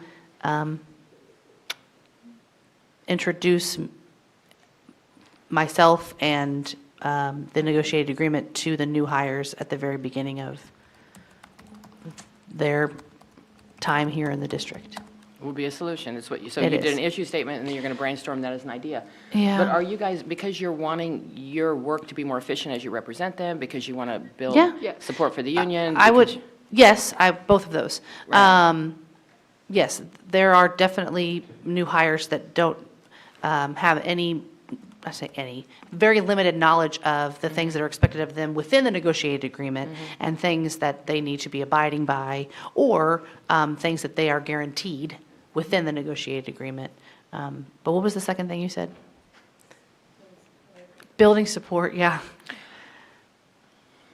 I like, And I don't know how much of that is IBB versus how much of that is union program, That's true. association program.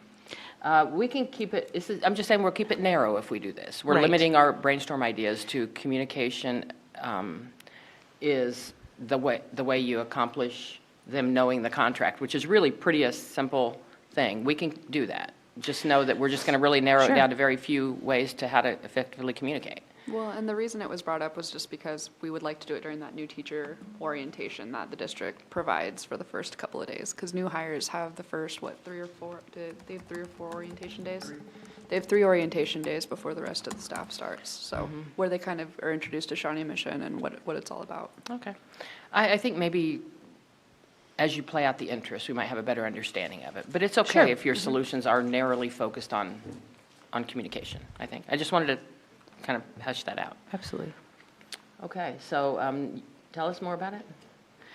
Sure. How do I say this? There have been years where and this is probably 6, 7 years ago, the association was able to say hello and introduce themselves, but other than that,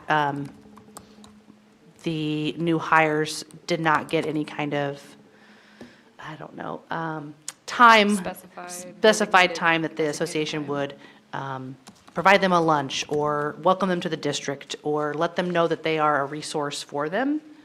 It's been different over the last few years, but we want to, I guess, guarantee that the association would be able to introduce ourselves and let them know that we're there for support during those first 3 days of Teacher Academy. Because we are the representation of all the people in the And so bargaining how does it unit. work right now in the new academy? As far as you all's time with folks? Sure. At the very beginning, about 6 or 7 of us introduce ourselves. Well, they're all sitting here because there's usually up to 200 or more. Oh, really? Okay. New hires, and so that could be maybe 30 seconds or maybe a minute of saying who I am, and Dr. Schumacher and Dr. Hubbard all speak as well, welcoming them. And then last year, on the 3rd day, I believe, our association had an optional breakfast at like 7, I think, maybe 7:30, before their 8 a.m. meetings, which was good. I would have liked to have it more like within the day, as opposed to earlier.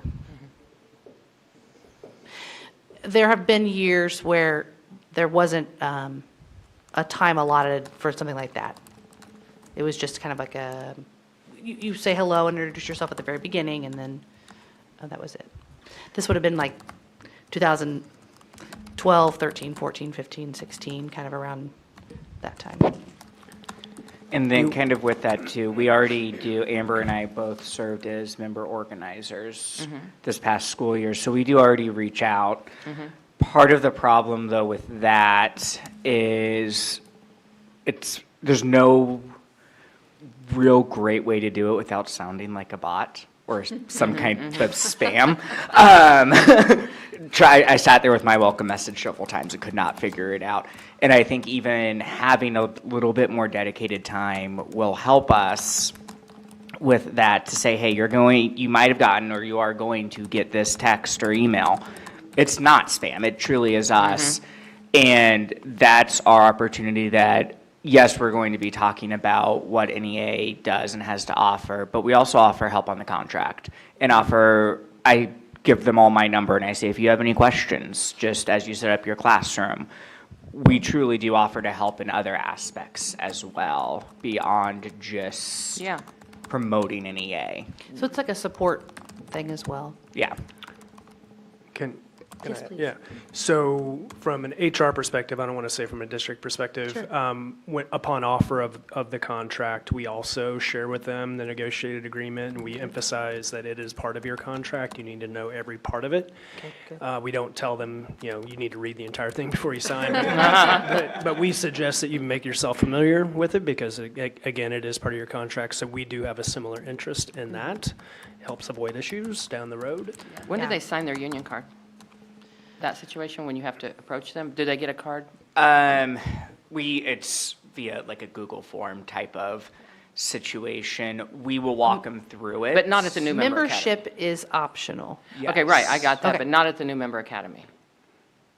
I mean, we will have forms there, and it's electronic as well, so they could sign up for membership during the new Teacher Academy, yes. Yeah, no, I'm not suggesting, I'm just framing focusing. Mike, I'm sorry, I cut you off because my mind was jumping to that. But you all give them a copy of the master agreement. We do. And you encourage them to read it, but you don't, part of the agenda is reading it or covering it. Okay. Also, from an HR perspective, I agree with Jill. In the last couple of years, I think we've been more intentional about finding time to partner with the association on New Team Member Academy. And so, of course, we do have that time in which Jill, or previous to Jill, Linda spoke with them.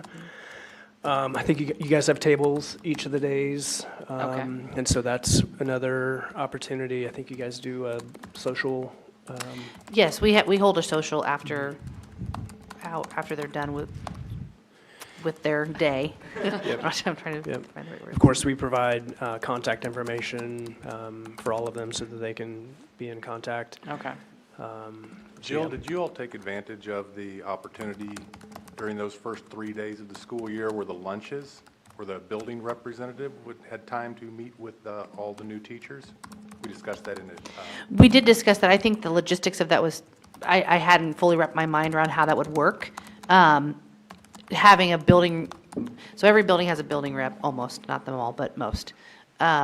Each building rep, you're saying, we talked about having them meet with the new hires in that building during the 3 days that the new hires report. It was one of the days during lunch. The administrators typically will sit down with them, a variety of different meetings during those first 3 days. In their buildings, right? Yes, in Yeah. their buildings, and I thought we'd kind of discussed that would be a That would be- suitable option last year. Sure, yeah. I think that it was trying to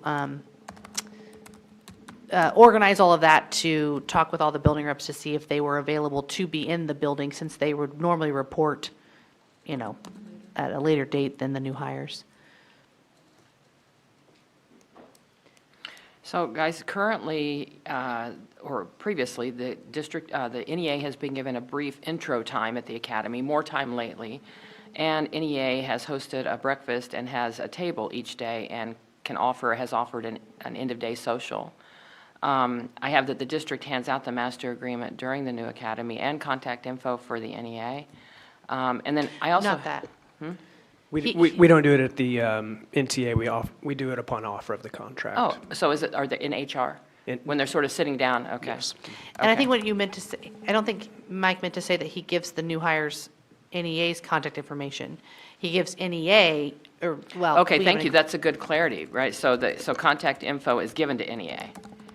Okay, but when they get the master agreement, do they have a list of who they reach out to for a building rep or anything like that? Is that in there? Okay, outside of allotted time at New Academy, it's difficult and not super effective, you're saying, to reach out to folks. You do kind of let them know that they're going to get something that's not spam, but I imagine you don't have time to do a whole lot other than that. And then you're saying there has been this trial of building reps perhaps getting time to meet new teachers in their actual building. Correct, that was agreed upon Yeah. last year. And we also Yeah. offer, Jill sends me emails 3, 4, 5 times a year. And I send her all of the information for every teacher in the district. Email addresses, you're saying? Email addresses, home addresses, everything. Okay. And then Yes. the other question I had was, Jill, you were giving feedback on why the building rep issue thing may not have worked out well or didn't work. You were saying, I, over the summer, didn't end up having enough time in my own schedule to make sure I contacted all the building reps to have them pick a day with their principal to sit with the new hires in their building. I don't think that's not possible. I think it is. And that might even be more personal because it's the building rep and the principal in your building. I also, though, think it's necessary on those first few days to, for the association to be able to offer like a lunch or, a time to just let them know more top 10 things that could be in the agreement that could affect you this year, that you make sure you need to abide by or that are guaranteed for you. I would say also, when I transferred over to this district, one story that I had is that I almost didn't show up to work one day because when we were in Olathe, a professional, like a certain type of day, the way you labeled it, we didn't go to work on that day. So I almost didn't show up to work here because I didn't think I had to show up that day. So having someone help me would have been very helpful for me not showing up. I want to move to interest. We can come back and frame and focus more. I want to move to interest, but I also want to screen share right now as we do interest. So I don't know if I send it to someone to screen share and then you guys just sort of type in, or do I need to be online to screen share and does it have to be your network? Is it Bluetooth that you need? Anybody know that? I would think screen sharing, well, you might need to be on the Wi-Fi. Okay, on your Wi-Fi, because I have a hotspot. I think you need to be on our Wi-Fi. Then let me just get on my hotspot Well, and no, send. no, that's not true. yeah, you don't have to be on the district's Wi-Fi to screen share. Okay, then let me just get on my hotspot real quick, and then you guys just tell me how to screen share. I think I'm going to find you under AirPlay or device like a screen or something, but let me see if I can just get online. There we go. Okay, I'm connected. Now let me go to my settings. I think it's settings, if you guys have any other advice for me. Display, sound system, all that. It might be under display. Oh, no, that's the display on my computer. I think it's under devices. I know that's weird, but I think that's considered a device.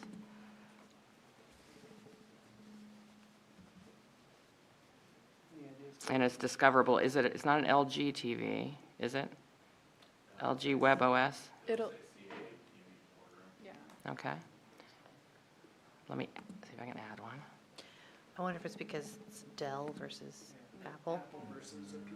Oh, CP8865? What? Or there's a CP8865 says audio, CP8945. Those are the two things I'm seeing. I'm going to try that. I think we got some help coming. And it's giving me a pin. 059340. No. Don't So I'm do going to it. cancel that. Yeah, I'm what going to cancel that. We'll see what he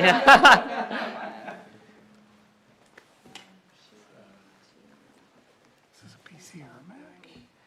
I'll just shut this and reopen just basic settings for you. How about Yeah, I that? don't think you can't connect to the AirPlay through with the PC. I cannot. Okay, so I'm going to go ahead and send this over to John. John, do you mind screen sharing this? And then we'll just kind of tell you what to type. Let me save it. I thought I've connected to y'all before in the past. Maybe not. It's all a blur. I thought so too. I thought so too. But no, I think that Lindsay was doing Maybe a lot of you- your note-taking Yeah, when we were in that- this room. Maybe you were hardwired connected? Perhaps. Perhaps. It feels as though they have had me hardwired connected. Yes, yes.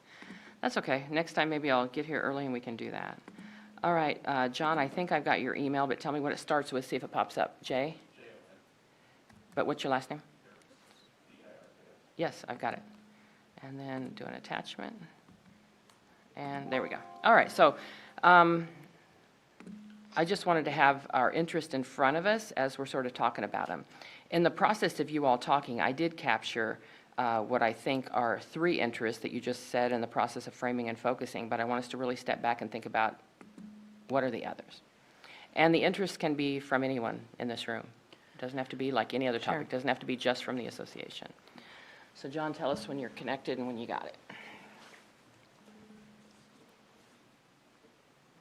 But I will say an interest is that the new hires know that membership is available to them. There are times where I've had someone reach out in the middle of the year, and they're like, well, I didn't know that I needed to join, or I was a student member, and I thought my membership just kept going. And then usually, I mean, I will work with staff even if they are not a member of the association, but if they had known earlier, that sometimes could have saved them if there was something that had happened that, might have been able to be avoided, had they had already been a member or had support, or, because when you are a member, you do go to, I sent it under Monthly- SharePoint, now I sent it just as a what do you call regular. So look at the second. like a monthly building meeting with your building rep, who Got can it. like answer questions or be, someone there to bounce things off of. So Jill, what I did put under interest is providing support to teachers. Yeah. New teachers that the support means more likely to succeed or stay, right? Sure, absolutely, But then you're saying retention. sort of separate, but related to that is, teachers that may sort of head towards a path that's difficult in other ways, perhaps, that being able to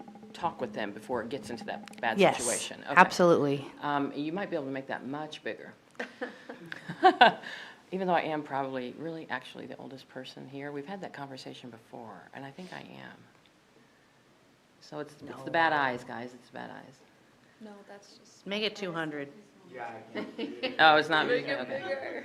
And I'm due for a There we go, contact. thank you. Okay, so yeah, under interest, if you just scroll, the frame and focus are just bullet points you guys talked about, what's currently happening, et cetera, what the challenges are to what's currently happening. But then if we kind of just zoom in on that interest, I have efficiency and representation is an interest. Yes. And I don't know if that's just association interest. If you're doing representation, you might be interacting with district admin as well. So the sooner you can do it, I guess, the better.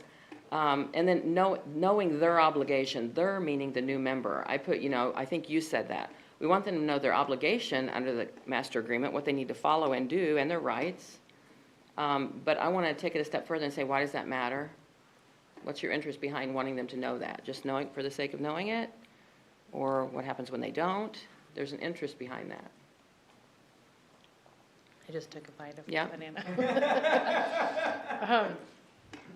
And I know I push you guys Let's on say, for interest. It seem like instance, no-brainers. but yeah. They don't realize that their 230 minutes a week of plan time is guaranteed, and they've been giving it up to cover another class. Like, hopefully that, the principals know, not that, but let's just say it happened. And then they get behind in their grading, they get behind in calling parents, they get behind in all that, and then they finally realize, oh, I should have been getting this plan time the whole time. So you're It becomes saying a that bigger issue. components of the master agreement provide support and a Yes. rock for them to do their work, and if they Right. don't know that, they're not going to succeed. Or that they can have up to 5 night duties, and they maybe thought, oh, I don't have to go to these are after my contract. And then they So don't also go to for a the night duty, and then district what needs, happens? okay. They get in Okay, trouble. so then I don't know if you want to just sub-bullet point under there, like, increased chance of teacher success, because those things in the master agreement are in Or a place to blockout support day, they take a teachers. personal day on a blockout day. Yeah. And then, so however you want to word that, John, I do kind of do one word or one sentence, like increased chance of success for teachers. And then, is it, the night duty, is it more like teachers knowing their obligation to district needs? To their job, yeah. Increased chance, you don't have to give the detail on that. Remember, interest or not a detail, it's a theme, it's a concept, like increased chance of success, right? And then increased participation in district needs. For, if district needs teachers in the evening, they're more apt to go if they know the contract says they should do 5 a year. I mean, their principal obviously would tell them as well, but And I Then don't mean it's to be not a bossy, John. I know when suggestion. people first start taking 5-step notes, they just kind of do notes like verbatim. It really is turning the verbatim into a concept. And Stephanie, I want to build off of what Jill said too. The district has a deep interest in this as well. The principals and the district HR and all leaders should be communicating everything along with the association in regards to their contract and to the negotiated agreement.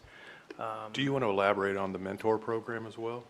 Yeah. So part of, first and second year, actually into the third year, we have a required state statute to offer a mentoring program. And so they have those really robust in the year one, and it kind of fades in year 2 and 3, but it still goes on. And so they have that mentor who will be sharing those issues and concerns as well.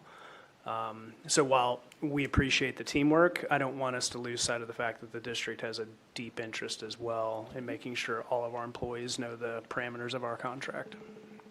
It's a team effort, I guess, is what we're saying. All leaders communicate agreement is a solution. All leaders need to communicate the agreement because, I want you to get to the because. Oh. Well, we want to comply with the agreement. We don't, from a selfish standpoint, we want to be grieved. That's selfish. So one interest is, a better chance of compliance. Right, Right, so that's an but interest. two, it is about work-life balance, and for me, from my department, it's about retention, it's about making sure that we're treating our employees appropriately, that's air quotes, by the, help for teachers to be supportive, the mentor program, and then what you said after that was, what you just now said. it was, free-flowing thought, I don't remember. I got kind of specific about it, because really it is hard to go back and compare.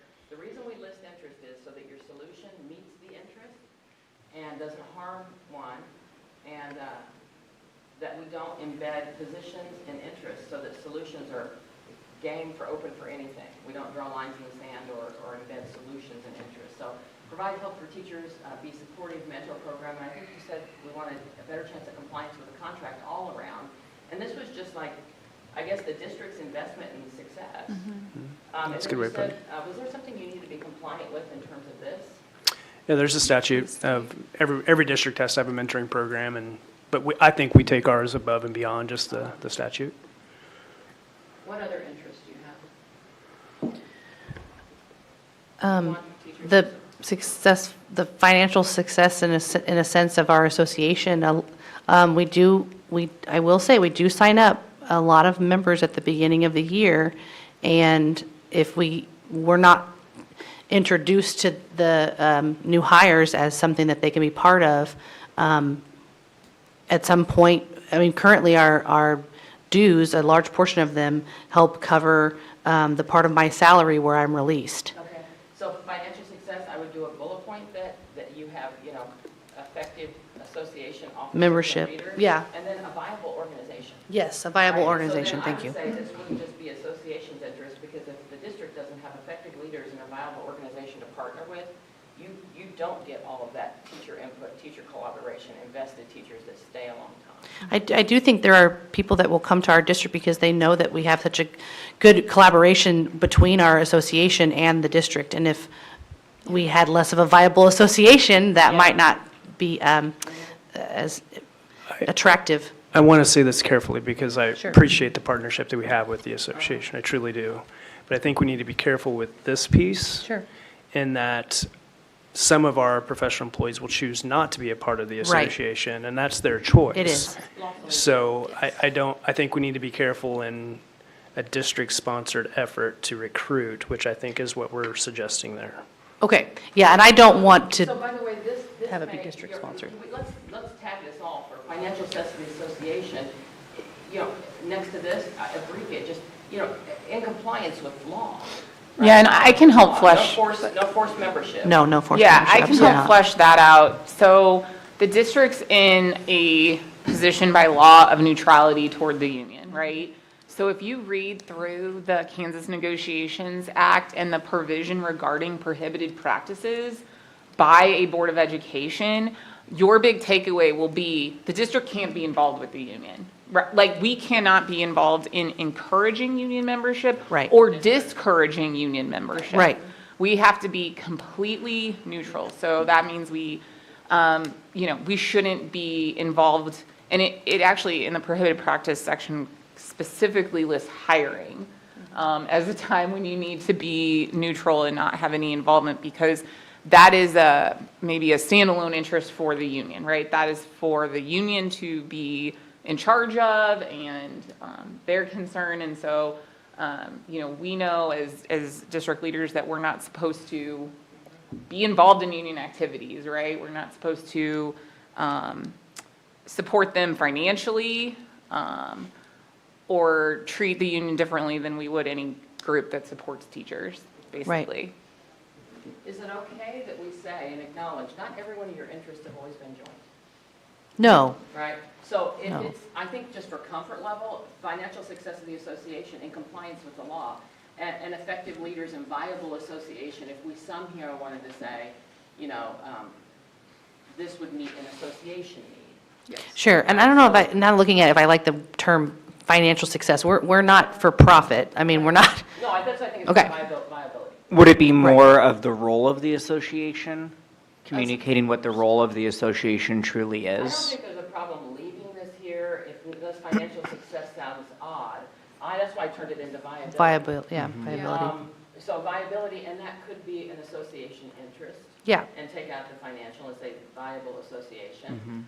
But let's leave that everyone understands there is a law, right? Yes. And then, but if we don't put it up here, we might solve something in a way that harms your ability to do that. Well, the district can't actively participate in helping sign members up.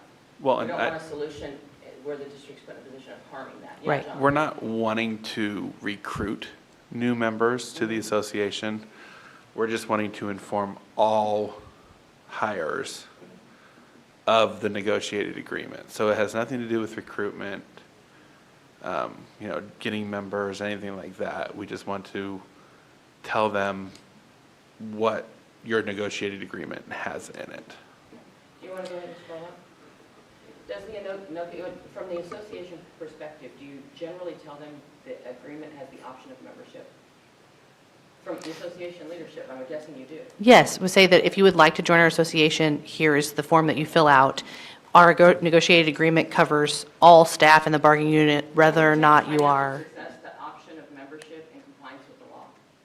yes, And There we go. that's not the district's responsibility to do. no. No. It's the association. So Yes. let's flag that somehow. And the membership, help support effective leaders in a viable association. So we can just take out financial success. Good.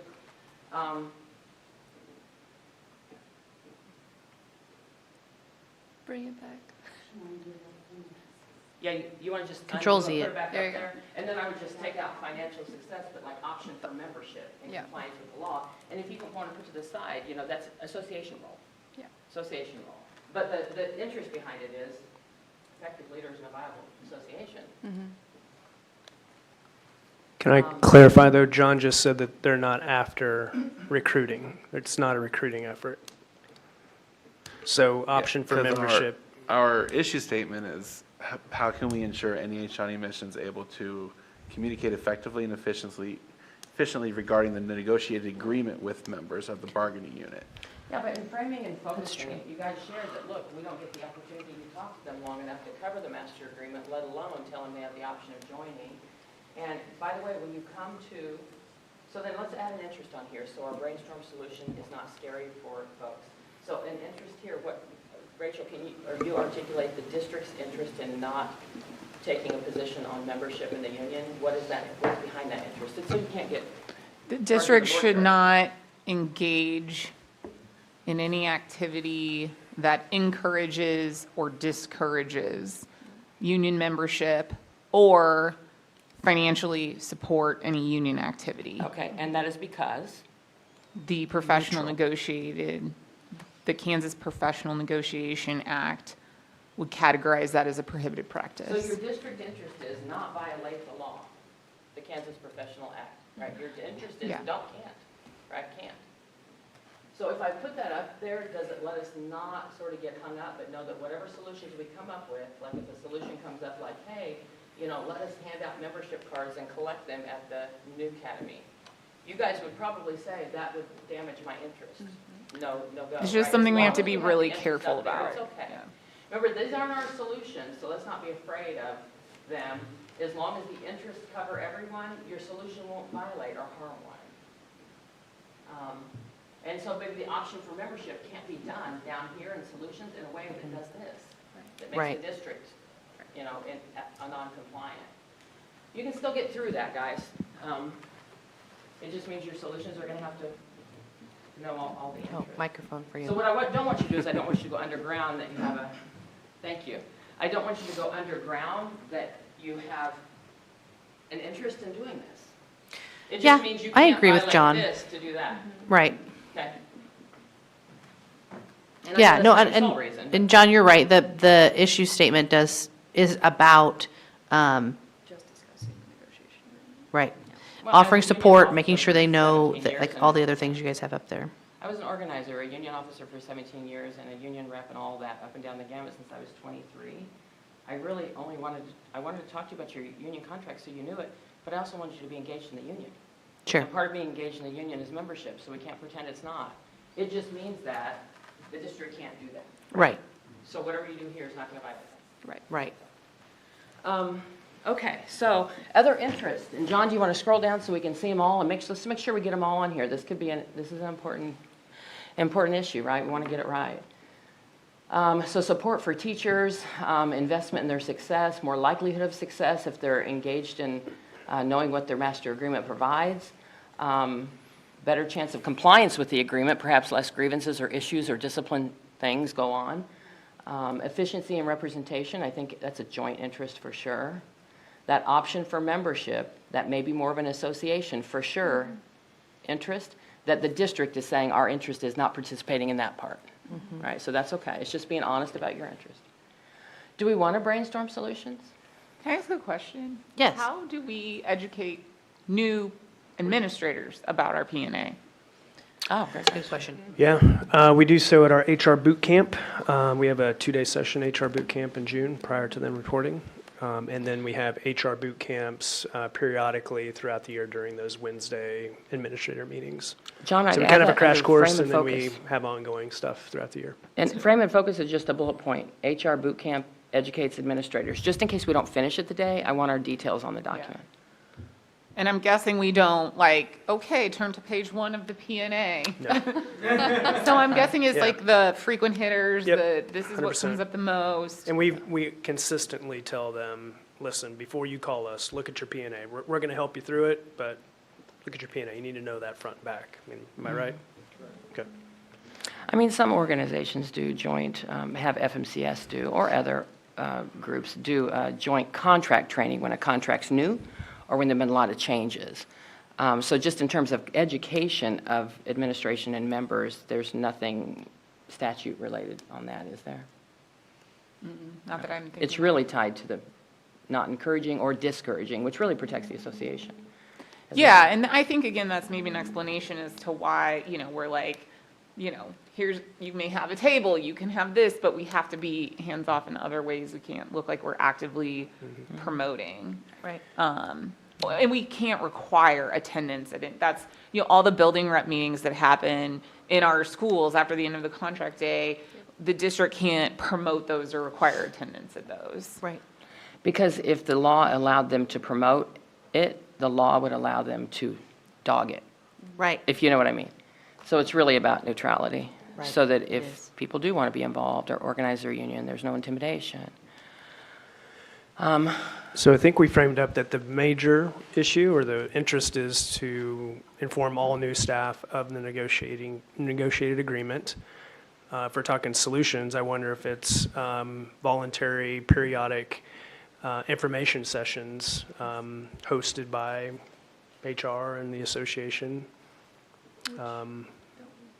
Yes, and I agree, that's a good solution. We, for the last so many years, the association has had 2 professional developments throughout the first semester in the evenings for 2 hours each one. That's like the top 10, maybe more like top 20 now, things that are in your agreement. Oh, nice.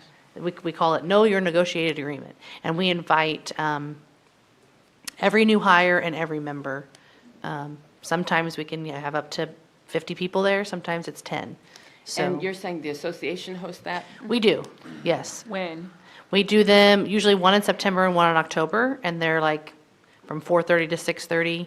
We will usually use either north or west library, because those are more central locations. So we do that. A lot of times, the people that we get are building reps, because we encourage our building reps to go, because we really think they need to be reminded year after year, and also if they're new, the things that they should know about their agreement. But we also invite all new hires as well. Out of 30 new hires, we might get 10 to 20 of them to come to those events. I would cut and copy that third one up to Frame and Focus. I know They're you all good think events. I People, know you all think like, I'm obsessive appreciate about them. notes. It's really because it can't be a working 5-step if everything is bogged under each section. I can't take you to that and say, these are the 5 brainstorm ideas, if there's ever notes embedded. So that's kind of a Frame and Focus note. building off It of is, that. it is, that we do Yeah. have that, But yeah. that's good to know, right, as we think about it. If you scroll back down under, under this. And I would love do to want have to take you guys back HR to interest. I combo. started to say, but then we sort of redirected here. I would think that a joint interest would be support for this process and support for the success of labor relations in the district. I mean, right? Yeah. I'm not trying to make a reach here, but I think that's really probably maybe a core joint interest. That, what this group does has credibility and support. And the more folks that understand that this is about the master agreement and a process to build that, supports this process. I mean, I'm thinking maybe I'm just I'm working with 2 districts now on the other side of the state that just don't have support amongst their membership. And they don't have support amongst other stakeholders, admin in the district, and they're really struggling, not between them, but because of the pressure outside. So I think part of your success here is having knowledge and support for the labor relations that you have that bring you here. I don't know, I think we should just catch that. What is the structure of a new teacher? I mean, I've attended like the first morning and the band and the clapping, but like what's the actual? You left after that fun part? I mean, Yeah, after the fun part, we get to the nitty-gritty now. So the first day is more, I guess what we'd say nuts and bolts, just kind of big boulder stuff, attendance, how to record your absences, things like that. The next couple days are more targeted towards your work and your content or your grade level, curriculum and instruction, intervention, PLC, DEIB. And so part of the reason why, I'm glad you asked this, we didn't even schedule that, but, I mean, we get a laundry list of people wanting time, Yeah. legit time from all of our departments, right? And we have a limited amount of time to do that. Part of it is a mentoring program, so like half of the day they're spent with their mentor and talking about that mentoring program, because that's going to support them the next 2 or 3 years. How do they get matched with a mentor, Mike? Yeah, that's a good question. Well, it's led by Dr. Gonzer and then her department of herself and one other person, and then a partnership with building principals on who they think are going to be good mentors for them.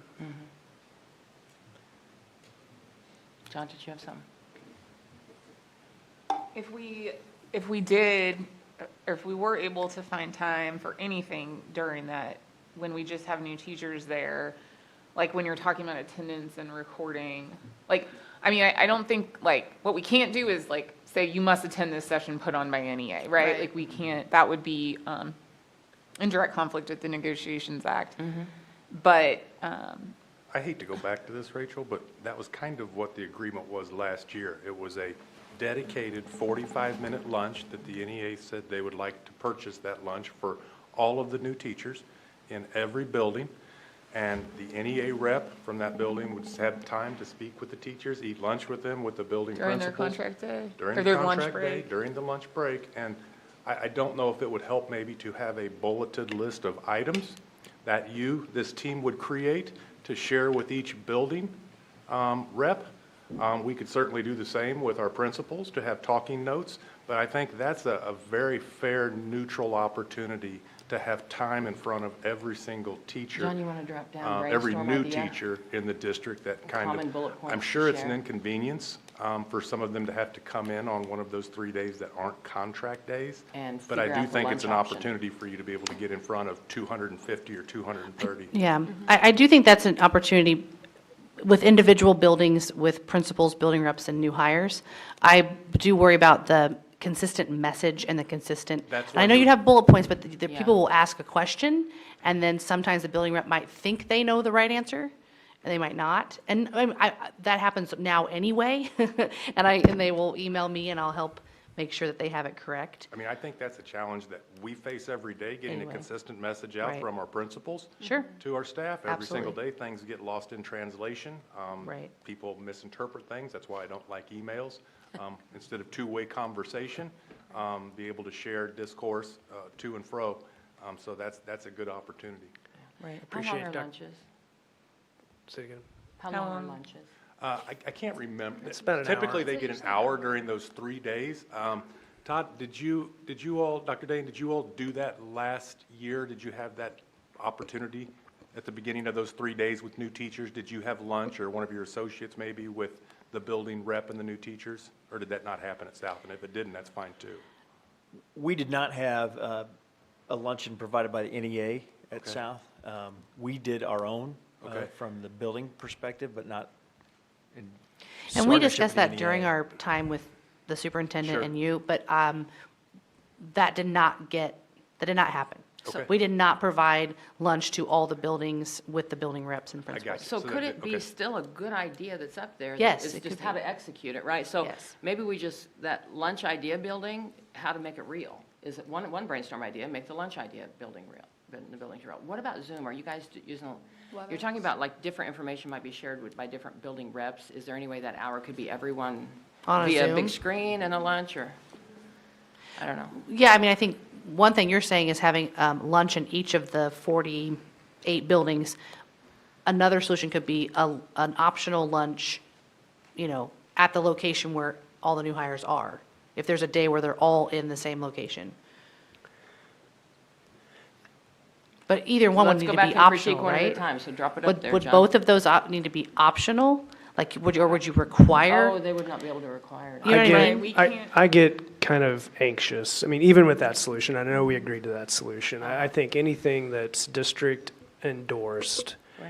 is almost an endorsement of the association, right? It's like, we support this. You should, you know what I And- think we're unless getting, it's I think we're master getting agreement pretty language. close, even with the sponsored lunch with the building principal. And then if we were to go the step further where it's a sponsored lunch with everyone together, I'm getting personally pretty anxious about that. Can I ask, do you have current master agreement language? No, we don't. Because if you have to be compliant with a master agreement that says new hires will be afforded 1 hour. And if we wanted If it said it to, was optional, though, and they knew that they didn't have to stay. yeah, Does that make a But difference? even if it was optional, it'd be nice if the master agreement said. I for don't me, know. optional makes the world of difference to me. Okay. But And I Rachel, I need Rachel to, So it depends, okay, so here's where my thoughts are going. It depends a lot about what it looks like and honestly what your, if you're really being honest with yourself, what your goals are. Because if it is, we want an advertising opportunity, and that's okay if that's a goal. If it's that, it really, really needs to be, like, there needs to be a real option for someone not to attend, right? So completely after the event, their own car is here, they can leave if they want, they can stay if they want. Which is what's and currently entice them happening. with treats and coffee and however you want, And right? that's currently happening, right? With- Yes, but maybe not at time. Not at lunch. Not at Okay. lunch. So it needs to be like a real true opportunity if it's gonna be, the administration doesn't have involvement, this is totally put on by NEA, and we want to have that ability to do the encouragement that the district can't do. If it is more purely upfront, we feel like new hires don't get the education they need about this is the top 10 things, the plan time and stuff like that. And it was a joint communication, a joint presentation, a joint, like had been talked about at the lunch, and we have an agreed upon pamphlet that we put out, and we understand that we can say, contact us about membership, we can't encourage it, right? It's just, here's the people and here's who you contact.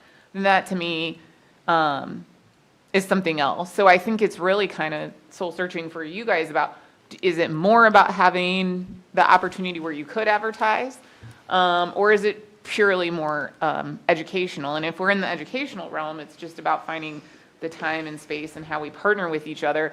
A challenge there a little bit is that I think, you have to agree on what that communication looks like. I think on 98% of the P&A, we have a meeting of the minds, we know what it means. There are some nitty-gritty parts that we know have come up that we don't all necessarily agree on that, we have to be careful about, maybe stay higher level and leave those nitty-gritty conversations for separate. So those are just like, as I'm But thinking that's about why I it. like that second part. Like, that's why I like the coming together of and then presenting the P&A stuff, because that way it is a conjoined effort and we can talk through those things ahead of time, obviously, and kind of, attempt to work those out more. And then I do think it's important to, I personally,